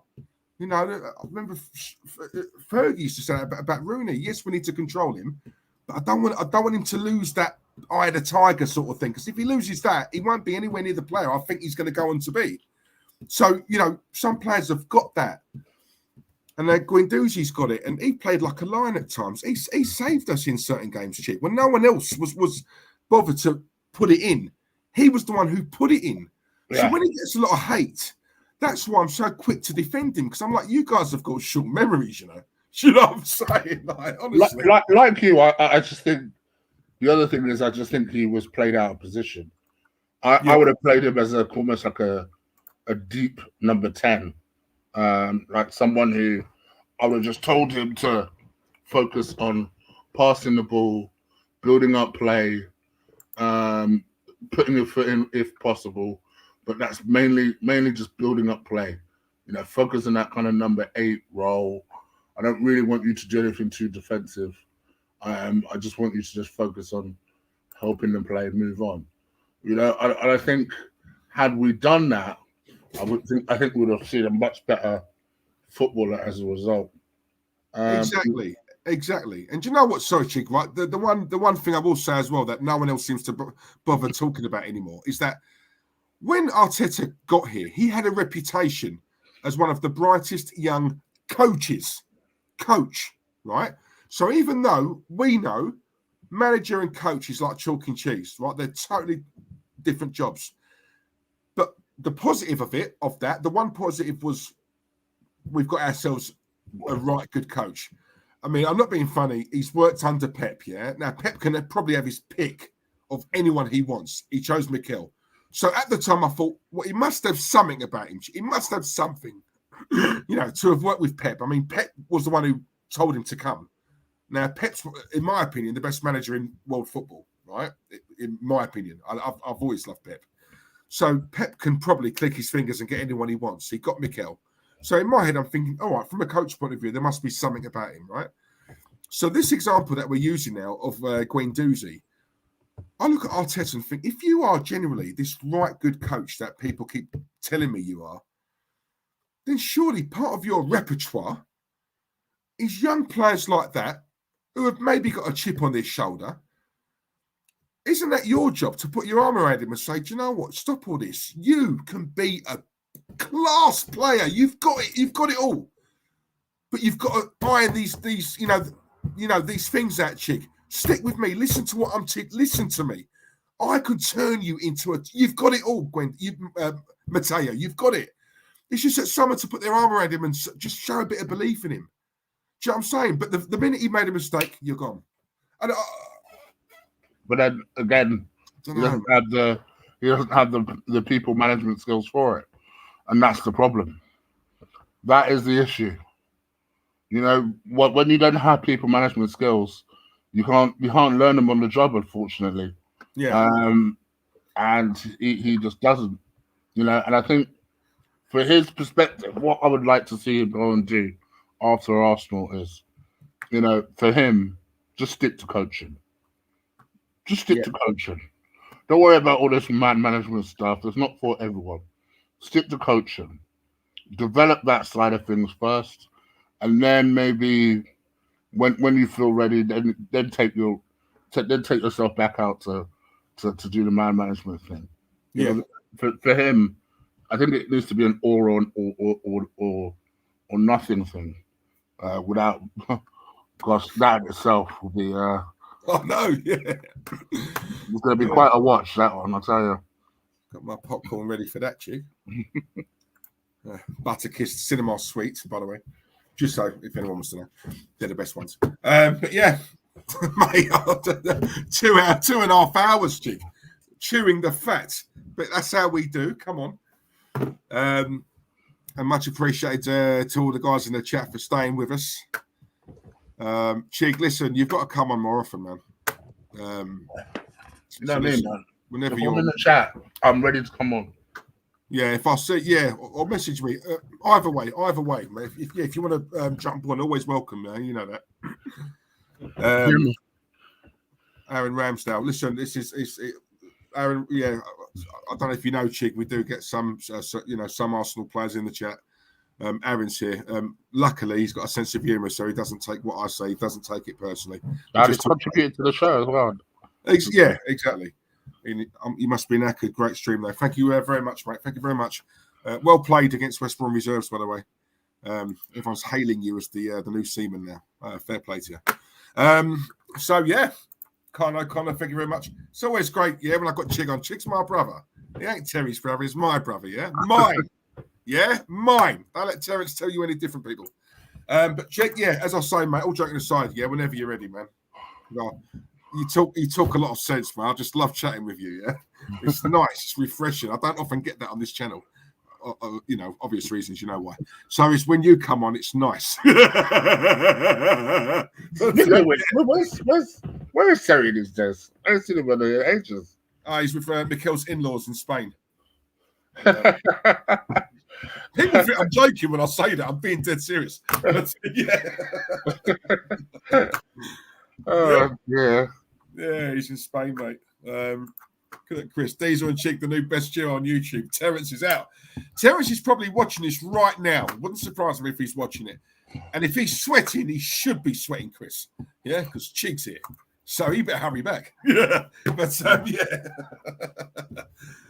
yeah. No, listen, much appreciated. Big up to Glenn as well for coming on earlier on. Yeah, the New York Banster. Check out Fubar, everybody. Listen, all joking aside, he doesn't get anywhere near the amount of views he should get. He puts a lot of effort and time into these streams, and I feel really bad. So please just give his streams a watch, yeah, and smash a like on it as well. I'd really appreciate that. Like, dislike this one. It's up to you. We speak facts on here, nothing else. So if you like, lovely. If you don't, tough. But Chig, listen, man, always welcome, yeah? And we've got to do this again very, very soon. My bro, when you are. Love you, man. I'm ready in about an hour. I've just got to eat. I'm joking. Me too, man. This is what I'm thinking about. Do you know what I mean? Big boys out here. No, I'll send you a message, man. No, nice one. All right, cheers, people. Love yous all. Oh, and also, sorry, before I go, manners, I'm so sorry. Please, if you haven't subscribed to Chig, subscribe to Chig. Gooner Eagle Eye. Chig Flicks is my favourite. I love Chig Flicks. I'm sorry. I'll never stop saying that. Chig Flicks and the Combat Show. It's Combat with a K. Am I right? Combat with a K. We've taken the last couple of weeks off just because I've had a couple of not on my side. I won't say who, just in case they don't want me to reveal, but I've had a couple of losses in the family, so we've just taken a bit of a hiatus for the last couple of weeks, but we should be back soon. So I would say just keep subscribe first and foremost. Yeah. Hit the notification bell for the Combat Show, and just keep a lookout. And hopefully you'll see us all doing our thing on there soon. Then. Yeah, nice one, man. Big up to the boys as well, yeah. So that's it, guys. Thank you very much. We will be back very, very soon. So, yeah, subscribe on this one as well. Notifications, make sure they're on. Because, yeah, sometimes I just fancy a rant and I'll just go last minute. So, what are you waiting for? Subscribe. Other than that, later on, Chig, you're getting a lot of love in the chat. This is what I love to see. Turn that love into subs. So subscribe to Chig, please. My brother. Come on. Thank you very much. Love you all. See you soon. Arteta out. Arteta out. I think Chig will disagree with me on that. Arteta out. And by the looks of it, Terence out. So see you later.